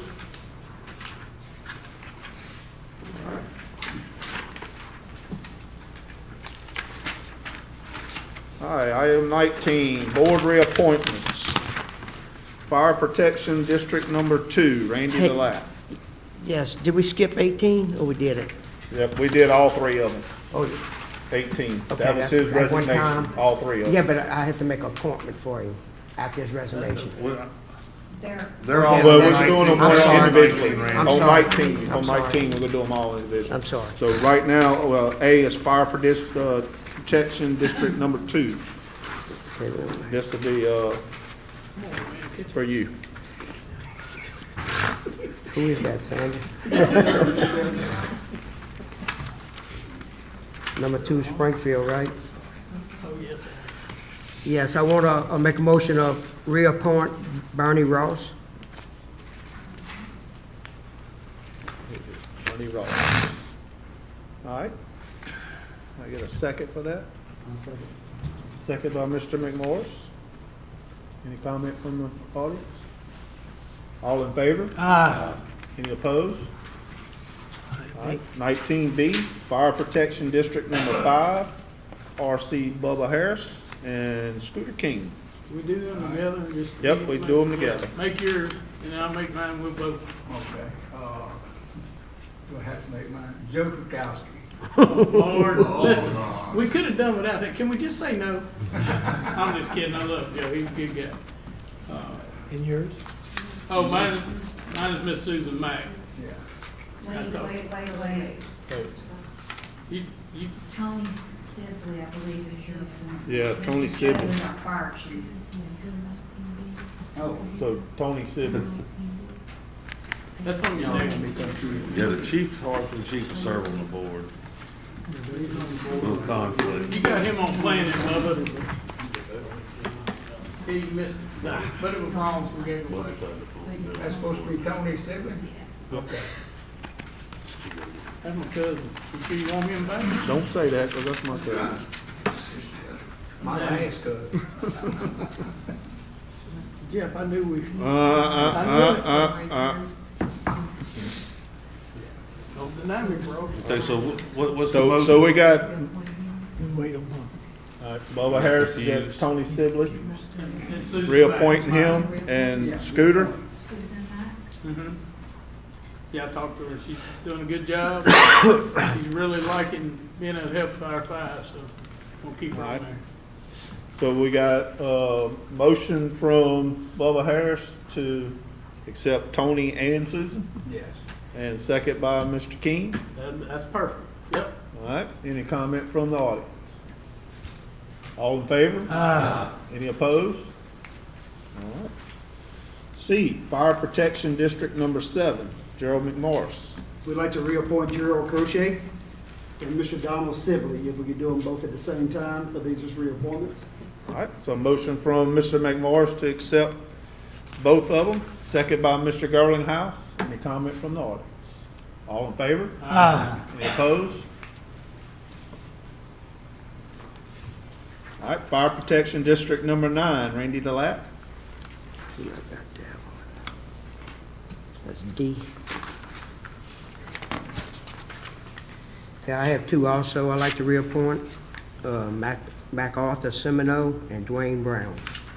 All right, motion from Mr. Delac for Second. MacArthur Semino and Dwayne Brown, second by Mr. King. Comment from the audience? All in favor? Aye. Any opposed? All right. 19E, Livingston Parish Airport District. This was the parish president board appointment. Has he gotten with anybody on this? I think he wants to reappoint these, is my understanding. I'll make that motion. All right, well, motion by Mr. Wascom to reappoint Delia Taylor, I'll second. second by Mr. Girlinghouse. I see, James Wascom, do we need to reappoint him? Yes. All right, so you wanna do that? That's your That district. ain't a conflict. Oh, that's, huh? I'm sorry, I Since- missed since- that, y'all. Absolutely. James is, I'd like to make that part of Mr. Tracy's motion. You okay with that? Yep. All right, I'll second. so we got a motion from Mr. Wascom to accept Delia Taylor and James Wascom, and second by Mr. Girlinghouse. Any comment from the audience? All in favor? Aye. Any opposed?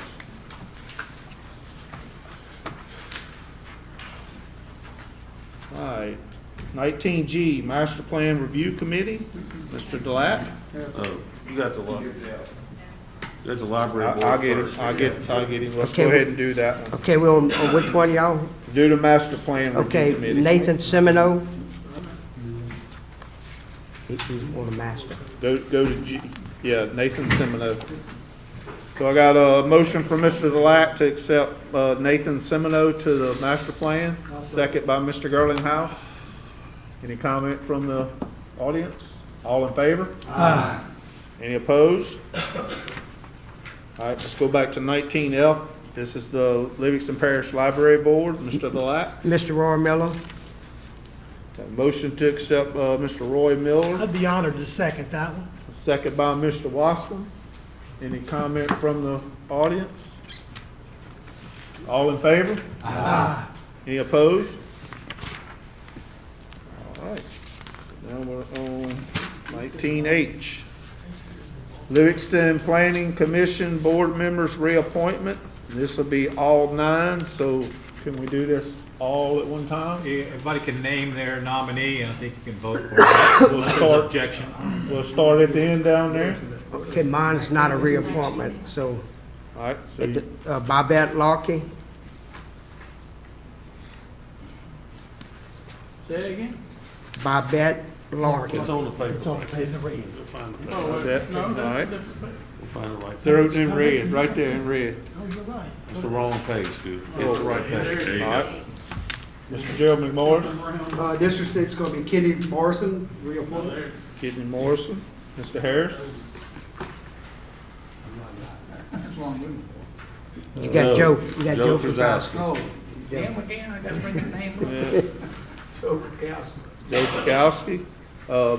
I can't make the motion, but mine will be Norman Engler. I'll make I'll the make it, note. yeah. Mr. Wascom, I'd like to reappoint Mr. Warren Guidry. Guidry. Mr. King, Miss Kathy Long? Ms. Kathy Long. They're just stating who it is. Yeah, at the end, we'll need a motion to appoint all Miss- those. Yeah, we'll do the motion after. Ms. Darla Steele. Darla Stiegel, Mr. Girlinghouse. What was that guy's name? Gerald Burns. Gerald Burns. Now we need a motion to appoint them all. All right, Well, Shane's we not here, need so to we do can't take- Shane's. I don't know if Shane wants to reappoint his or not. Can we just wait on Shane? All Yeah, right, You we'll, can just serve we'll come back and let Shane do it. So all the ones that we've, that's districts 1 through 8 that's been named. So I I'll need a make that motion by Mr. Talbert, second by Mr. Girlinghouse. Any comments from the audience? All in favor? Aye. All opposed? All right. All right. Recreation District Number 3, Scooter King. Yeah, I introduced, and put Jeffrey Well on it last year to fill Jimmy Purvis's leftover time, so I want to go ahead and, appoint him on there for, is it 2 years or 4 years we're gonna do? 5 years. 5 years? What it Okay. says. Three? I can't see. Yeah, it. it you says some till glasses. 2025. All right, so yeah, I'd make a motion to keep Jeffrey Well on there. All right, got a motion by Mr. King. Get a second, get a second. Second by Mr. Girlinghouse. Any comment from the audience? All in favor? Aye. All opposed? All right, We've already done Randy's Waterway. No, no, we got one more. well, Waterway Commissioner Randy Delat. Didn't you do that when you Yeah, took his he did the replacement, but now he's got another Oh, we one. got another one? Yeah, Okay, yes, thank you. I want to replace Mr. John McQuarrie. His term is expired. He hasn't been attending meetings, with Ernie Balfounts. It's a motion from Mr. Delat for Ernie Belfont, second by Mr. McMorris. Any comment from the audience? All in favor? Aye. All opposed? All right, that takes care of that business. All right, 20, update on Master Plan Review Committee. Mr. Gerald Burns. You're gonna have to bring biscuits next time. Thank you for giving me the opportunity to come up and talk to you tonight. Myself and one of the other committee members met with Mr. Mark Harrell a couple of weeks ago to try to get moving forward. Now that the parish has okayed the $62,000 and $125,000 to amend the budget, and you guys amended the budget, so according to Ms. Jennifer Meyer, the money's in the bank. So we went and met with Mr. Mark Harrell, OEP director, to start the grant process to get federal money. So in our meeting, he told us that we needed to come up with the reasons why we need these grants. He needs the verbiage from us, why we need to update the master plan and zoning associated with it, and also the master parish-wide and master drainage plan. So Tuesday night we had our meeting here, and we kind of brainstormed over, and we come up with some pretty good ideas about what to put in there. So we're not quite through with it, but we're going to go back and meet with Mr. Mark on next Thursday, on the 30th, and give him and submit him with all the information. That hopefully it'll be enough.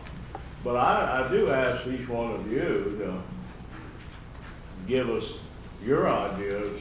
You can call me. You don't have to do it tonight, but you can call me and we'll talk about it, and we'll meet over coffee or whatever. But I'm at your disposal to do that, and we've got some, and they're pretty good. But if we can add more, then I sent mine through my wife, so you're welcome. yeah, Mr. Scooter's wife sent me an email with some good ideas, and we're very thankful for that. But then you guys, I don't have any good ideas, but you can put that road on there, that extension on there. Gerald, I'm just amazed that the grant guru Mark was at a loss of words on how to say why we needed something. well, I don't know, he referred to us. So anyway, we'll have some good ideas. We already got some. We'll have some more. So anyway, but I do ask you guys to call me. Tell me what you think of it. Okay. And then when you get the rough draft or whatever, then maybe that's what we need to see, and then we can look, maybe we can think about it a little bit. I'll be through with that Sunday night. Okay. Basically, and some bullet points. I'll read over with Kay, and then Then we'll go back and meet with Mr. Mark, and hopefully that's enough. And if not, we'll do some more, okay? Whatever it takes. Yes, sir. To get the grants. The other thing that I wanted to talk to you about was I asked Ms. Sandy to put, y'all passed a resolution in December on the 14 road projects that the master plan committee come up with. That's in the economic corridor only, okay? Because the master plan calls for bringing infrastructure to the economic corridor, which is basically a little south of I-12 and a little north of 190. And I put together some cost figures on estimated construction costs. I got this information from Ms. Peggy Gilpayne, who is the project manager of the Jubilee Widening Project, per mile on 4 laning projects, which is $3 million a mile, and roundabouts up to $3 million on 4-lane roundabouts. And I use that information now. Some roundabouts might be a little less, some a little more. To give you an example, the Cuban Florida Boulevard roundabout's $4.5 million. It's, because we got a lot of utility poles got to be moved, a lot of water lines, gas lines. So it's higher. And some, maybe south of Livingston, maybe less, you say, south of Walker would be less, but using the $3 million figure, and we come up with that. And I just, looking at one of them, the Jubilee Road extension, the road is 3.0 million because it's about a mile. I think the thought is that the parish wants to do, and the state wants to do an overpass over the Canadian National Railroad. And if you do that, then you got two big power lines just north of that. One is Dipco and one is Energy, and they are big lines, so you got to move them too and raise them. So that adds another $1 million or so. So, and the roundabout at Burgess Road would be about $3 million.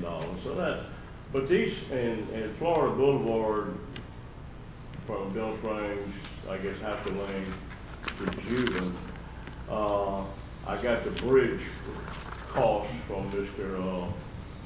Chad Bacchus from Forte de Blada. And what they're doing on the Cook extension is the one across Dixon Creek, those are box culverts that mirrors what I-12 has.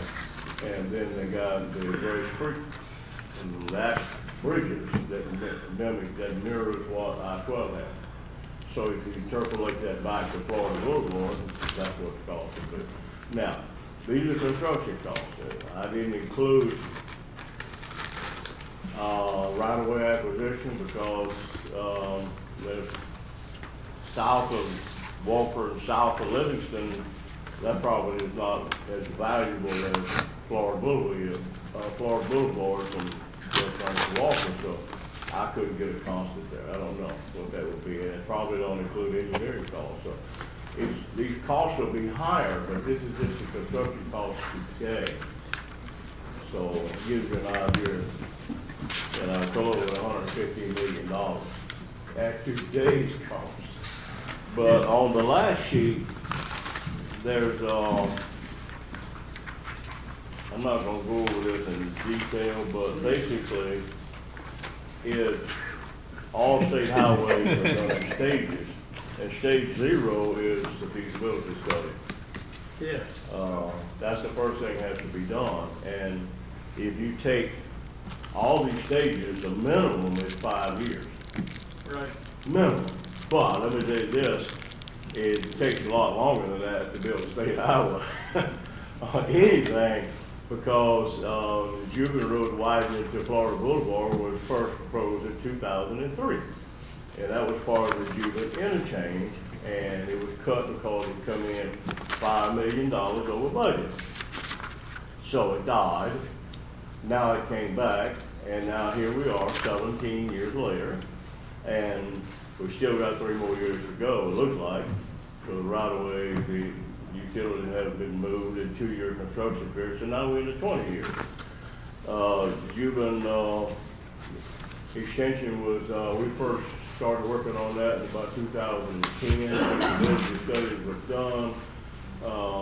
Right-of-way design was done by Alvin Fairburn Associates, and that's 10 years ago. So I don't know when we're going to do that.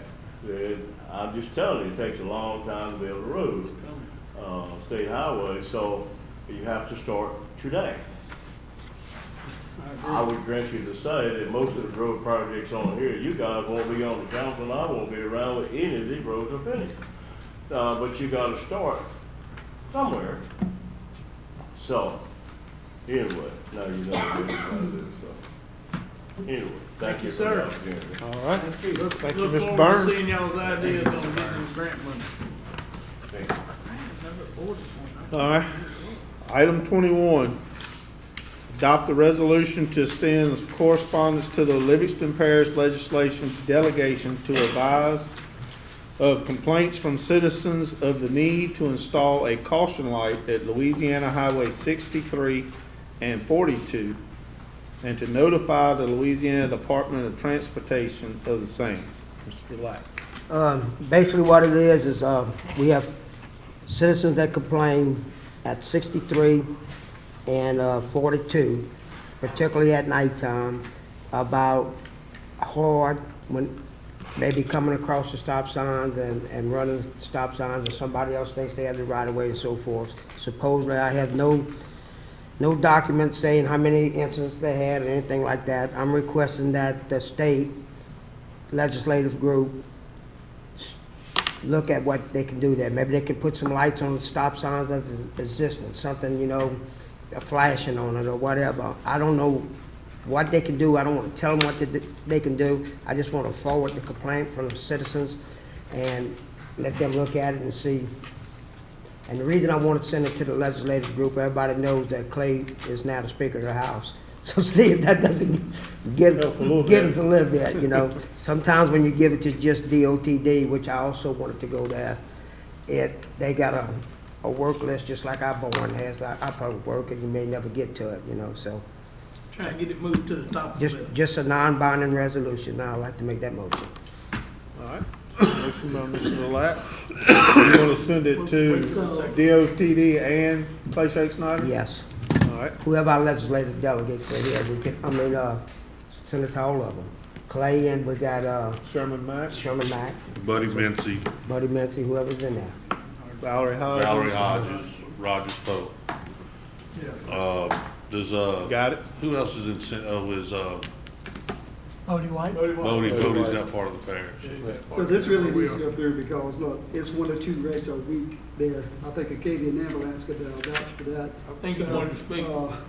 So I live there, right there by it. You so second that? I'm going to. I don't know if you guys travel that like we do, but it'll sneak up on you in a minute.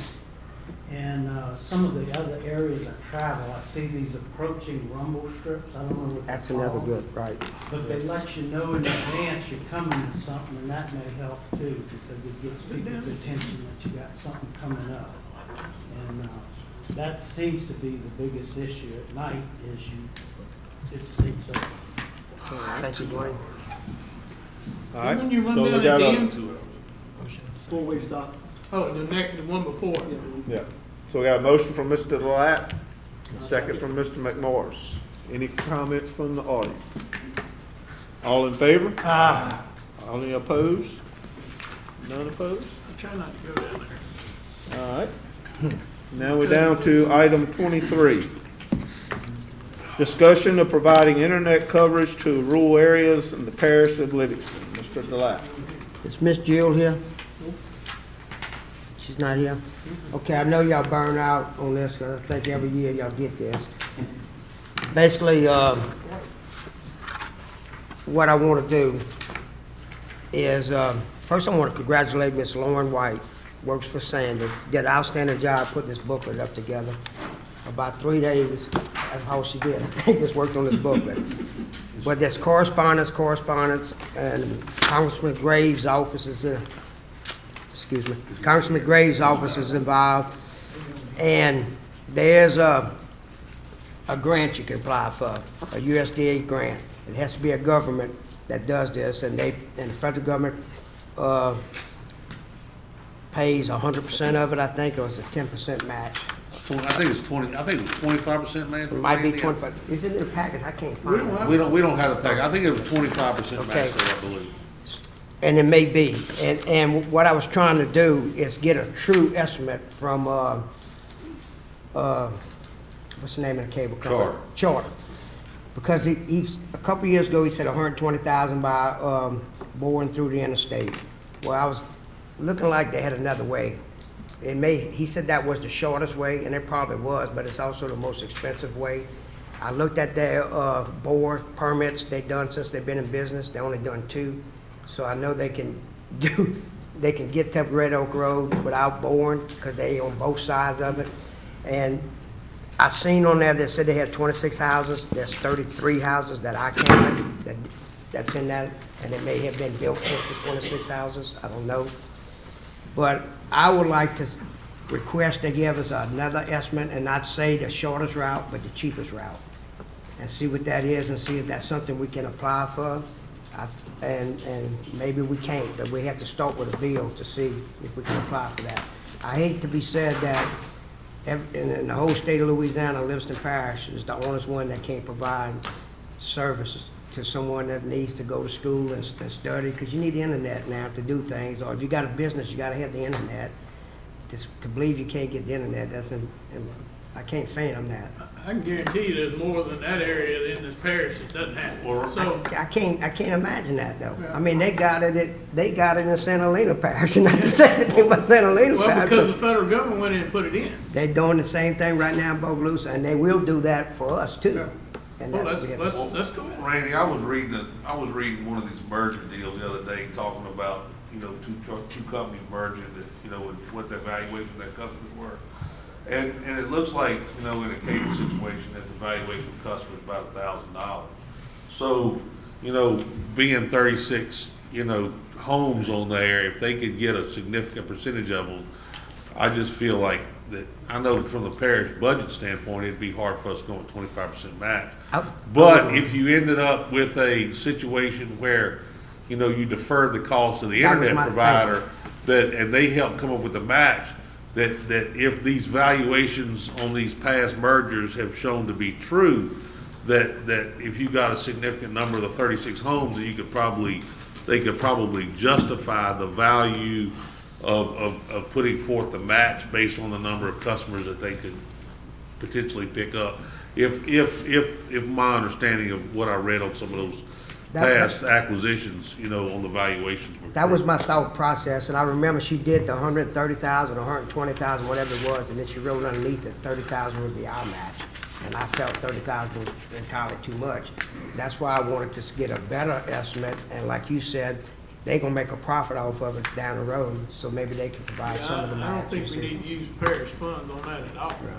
Well, the parish has to apply for the grant. We would have to. I agree with that, that's fine, yeah, anything we can do grant-wise to help our people is a good thing, so. So at this time, what I'm asking, I don't know if it takes a resolution or just a request from Sandy to ask them to give us a true breakdown cost of what it would take to put cable, so we can evaluate that situation and see if we fall in that grant category. He's making that as a resolution, motion for resolution, not to second that, Sam. Is that what we need to do, Should that Sam? just be a resolution to I would request? think you wouldn't be able to ask as one person since they're a body.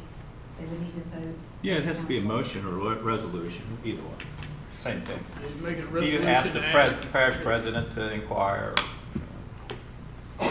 Can we as a council inquire? Yeah. Can we as a council? You just All right. had to make a motion of a So we had the resolution to inquire. motion from and we gonna Mr. vote on it. Delac and a second from Mr. Talbot. Any comment from the audience on this? All in favor? Aye. Any opposed? All right. 24, discussion and introduction of noise ordinance. Mr. R.C. Bubba Harris.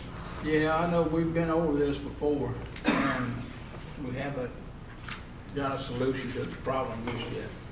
And Ms. Angie, have you heard back from the deputy that was working on that for us at one time? On the ninth ordinance, the last thing that we heard was from Mr. Singleton, where he had tried to talk to a judge, and he said that, that the judge, he had tried to talk to him, and they did not approach the department. Yeah. And he just couldn't finally get him resolved with that. Mr. Towers, wasn't that the last thing Mr. Yeah, the last time Mr. Singleton came before the ordinance committee meeting and talked to us is that he was working, toward that situation with the judge, and that's kind of where it's left. And so, he was actually, wanted to move forward with trying to, put together, get those bodies, he dealt with sheriff's office. The sheriff's office said we need some cooperation from the court system, so he's reached out to the court system, and I think at that point in time, he kind of hit a roadblock. So I think he's understanding our frustration in trying to write an ordinance that if you can't get the parties that are in the process that would do enforcement and then the penalty phase of it, then this body, without those cooperating entities, we can talk about it all day long, but they've got to be willing to be on board. So I think that's where we stand at this point in time. Is we're waiting on Mr. Singleton just to come back to us and tell us, where he was in the process, because he wanted to move forward and try to work through that. So that's where the noise ordinance stood with respect to the ordinance committee and the last meeting we had where we talked Can about. you send him an email and ask him to come to the next ordinance meeting for an update? I can, now, he sent us an email, he sent us an email November 13th, 2019, we talked about this. He said, I have, seemed to have reached an impasse with proposed changes to the noise ordinance. He was a constituent that came to us wanting the ordinance committee to look at it in the first place. And then he said he hadn't had any success in talking with the judges, other than a brief conversation he had with one of the judges, with their name. He hasn't received call or email from the parish attorney as well. He was hoping he would, and talking with perhaps Mr. Chris, that he felt that the development of how a noise case would be considered by a judge. He did say he still believed in a simple distance measuring system for noise measurement that would be easier for deputies to administer, but it would be pointless for this into effect unless this was accepted by the judges, like Mr. Talbot was saying. So that's where we stopped, and that was November 13th.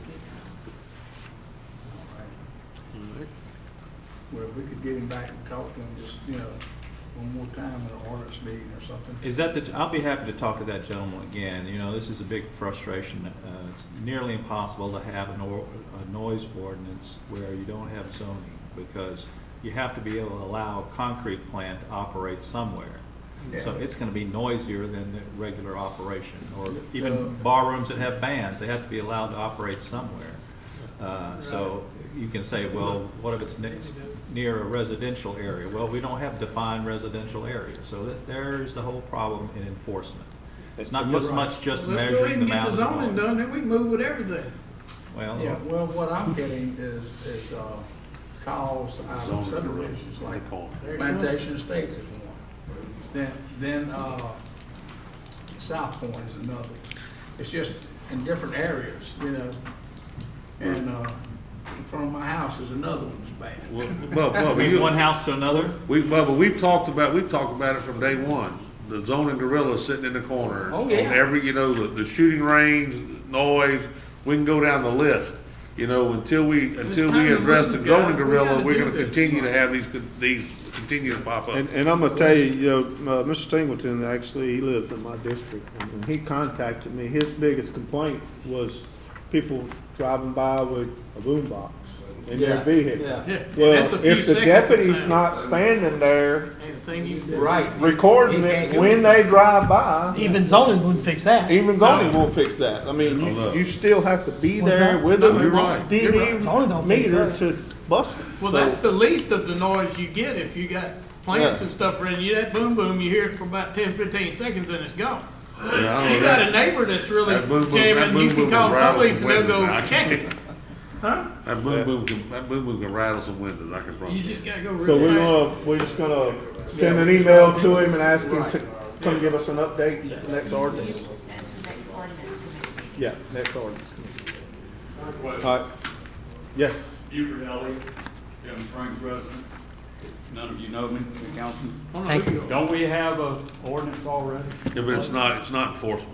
Well, the sheriff's department's been called and they have set up decibel meters before in the past and run this problem down in certain areas.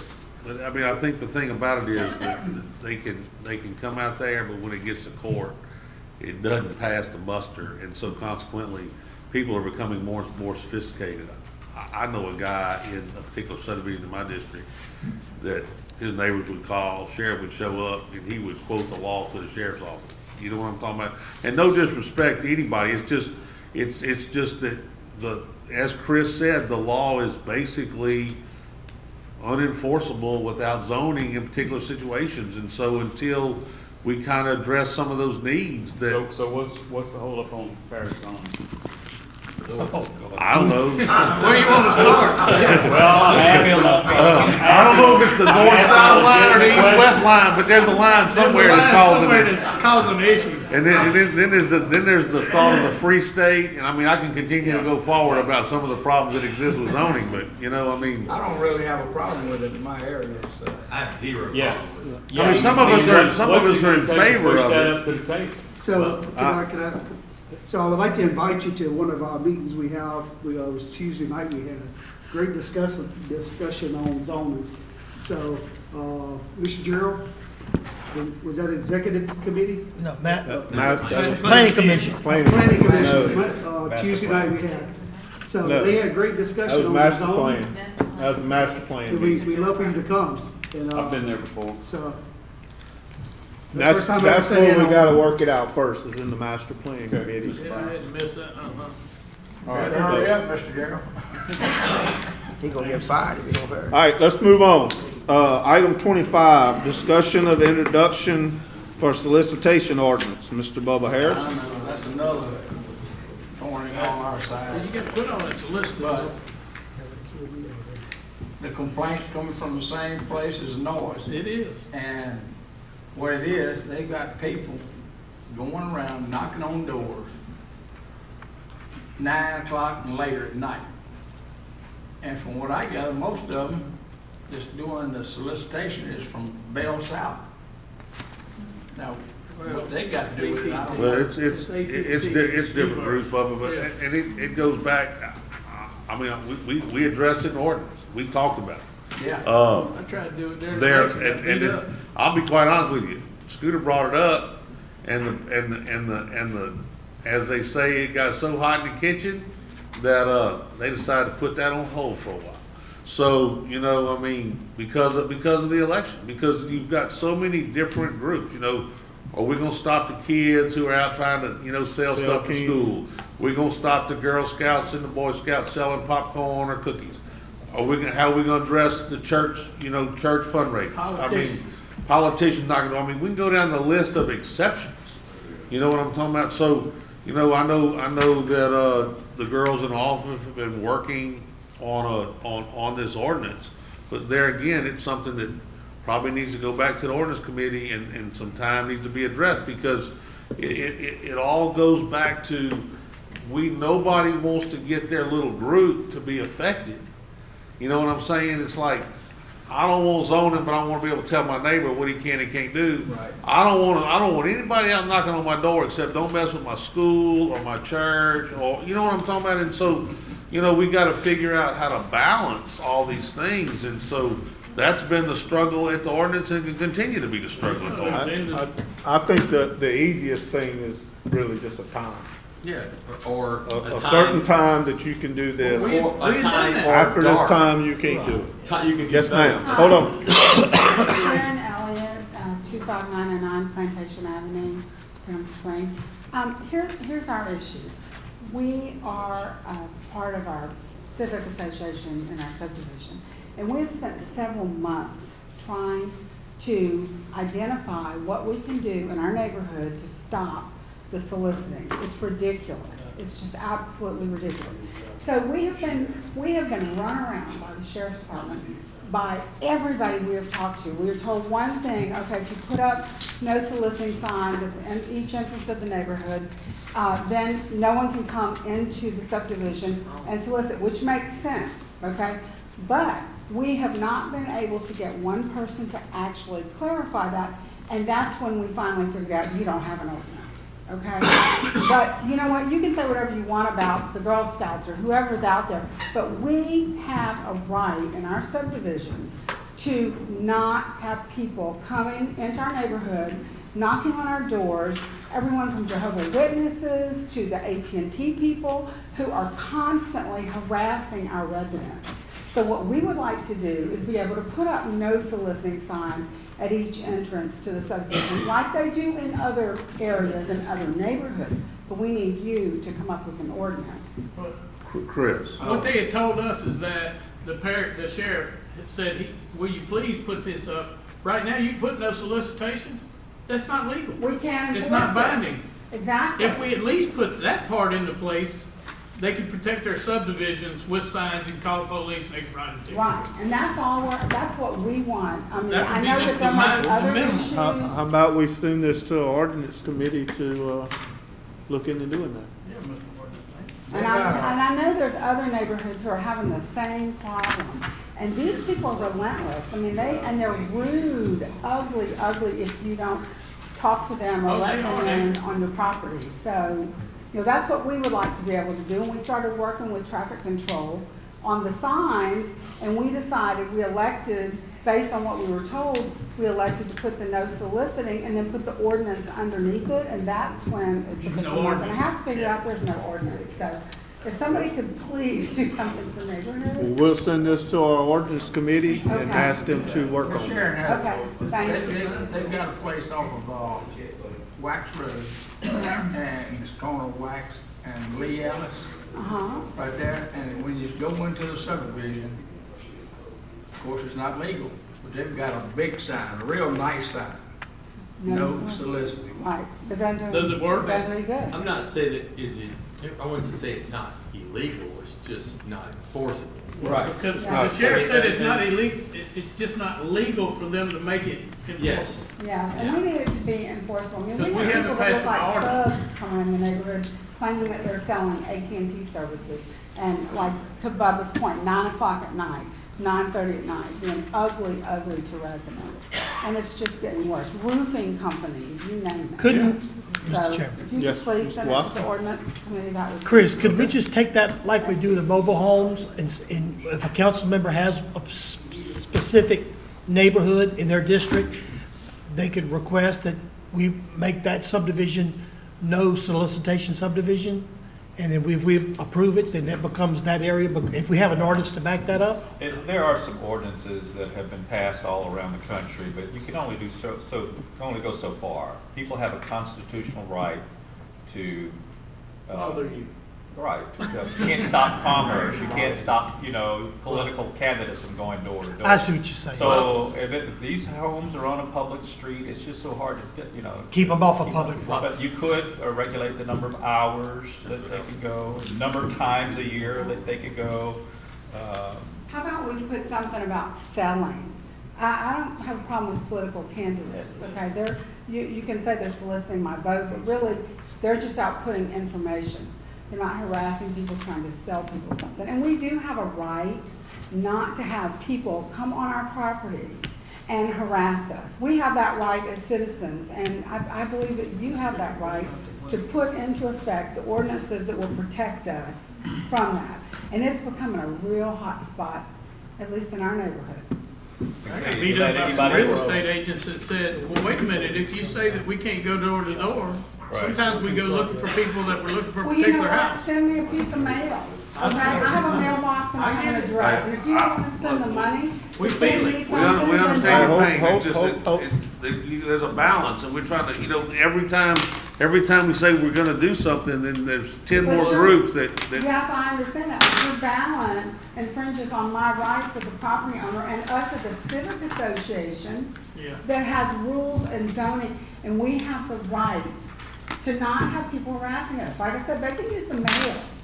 There's no reason the real estate agent can't send me a postcard and say, do you want to I sell your get it, house? but you gotta argue with those guys. I can't, Well, but you know what, the citizens Yeah, that's need to right. prevail, because enough is enough. I mean, they could put a sign up on their property, no Yeah, trespassing. and I'll say that when I was doing my election this year, there was numerous houses that I saw a sign posted on their door, and I walked right on by. Well, and to that point, We do. we have a no soliciting sign, but we have no problem with politicians coming and handing out brochures and that sort of thing.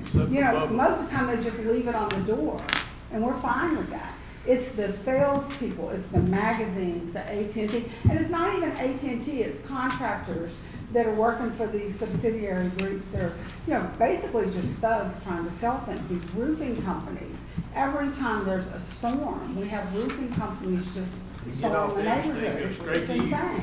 Or a tree cutting company. Yeah, the tree cutting companies are really Okay. bad. all right, All right, let's, but we'll send it to the ordinance committee and ask them to look into it and And are try to those get open something. those are open to the public? Yes, they're open to the All public. right, thank you. So could I ask a question, Miss Elliott? I was reading through this week, so there's a lot of verbiage somebody's already came up with stuff she's coming up with already. Is this something we already had in place, Yeah, we're working on? we've been working on, I'm gonna be honest with you, Gerald, we were working on it, and. we're and- ready to pull it. And to be honest with you, I make no mistake about it, there was discussion about the election, and people just like, it's gonna be, when you do it, you're gonna aggravate a group. I mean, make no mistake about it, and people just at that point in time chose to just kind of put it on the back burner. I'll be, that's kind of. East Baton Rouge Parish has a nice ordinance, so does Denham Springs. Well- And politicians can still hand out brochures. What's different about the parish? Well, maybe we should say no soliciting for sales. Well, we'll look at some of those We'll look ordinances, at and it. we'll look We'll at make this. sure it gets But to I the think we need to go to the ordinance. ordinance committee and hash that stuff out and bring something to the council, a finished product to Well, thank you for move your forward. answer, but, All right. a lot of your stuff you're asking is in here, so we could probably work on that. Yeah. So, thank you. And we were close, you know, I'll be we glad to were real bring you close. some sample ordinances. Because I have spent lots of time on the Unicode site trying to find your ordinance. So Okay. I have read lots of other ordinances. I'll be glad to bring them to one of those. Okay. Okay. All right, let's move on to item 26. Do we have any, nothing with item 26? And just for our two new councilmen, this is a standing item where if we have any subsurface drainage, you know, and bring it, so we just leave it on there so that. Appreciate it. All right, 28, committee reports. Ordinance committee? Have not met, but it looks like we might have to call a meeting. If we have one, it's gonna be before the 6th, so, you know, so we'll figure it out. Finance committee? Met prior to this meeting, Jennifer said everything was good. I think she managed to work something out to where you saved us, it was in the neighborhood of. $250,000. $250,000. A year. Yeah. Yeah, so. good Homework stuff. was coming. All right, councilman comments? Anybody have any I got a comments? little something. I just want to welcome them two new guys. I appreciate y'all's input tonight, and I think we're gonna be able to get a lot done in 4 years. Motion to adjourn. I'll second. Motion to adjourn by Mr. Garlinghouse, second by Mr. Calvin. All in favor? Aye. All opposed? I'm gonna tell y'all, that was Jeff Avery.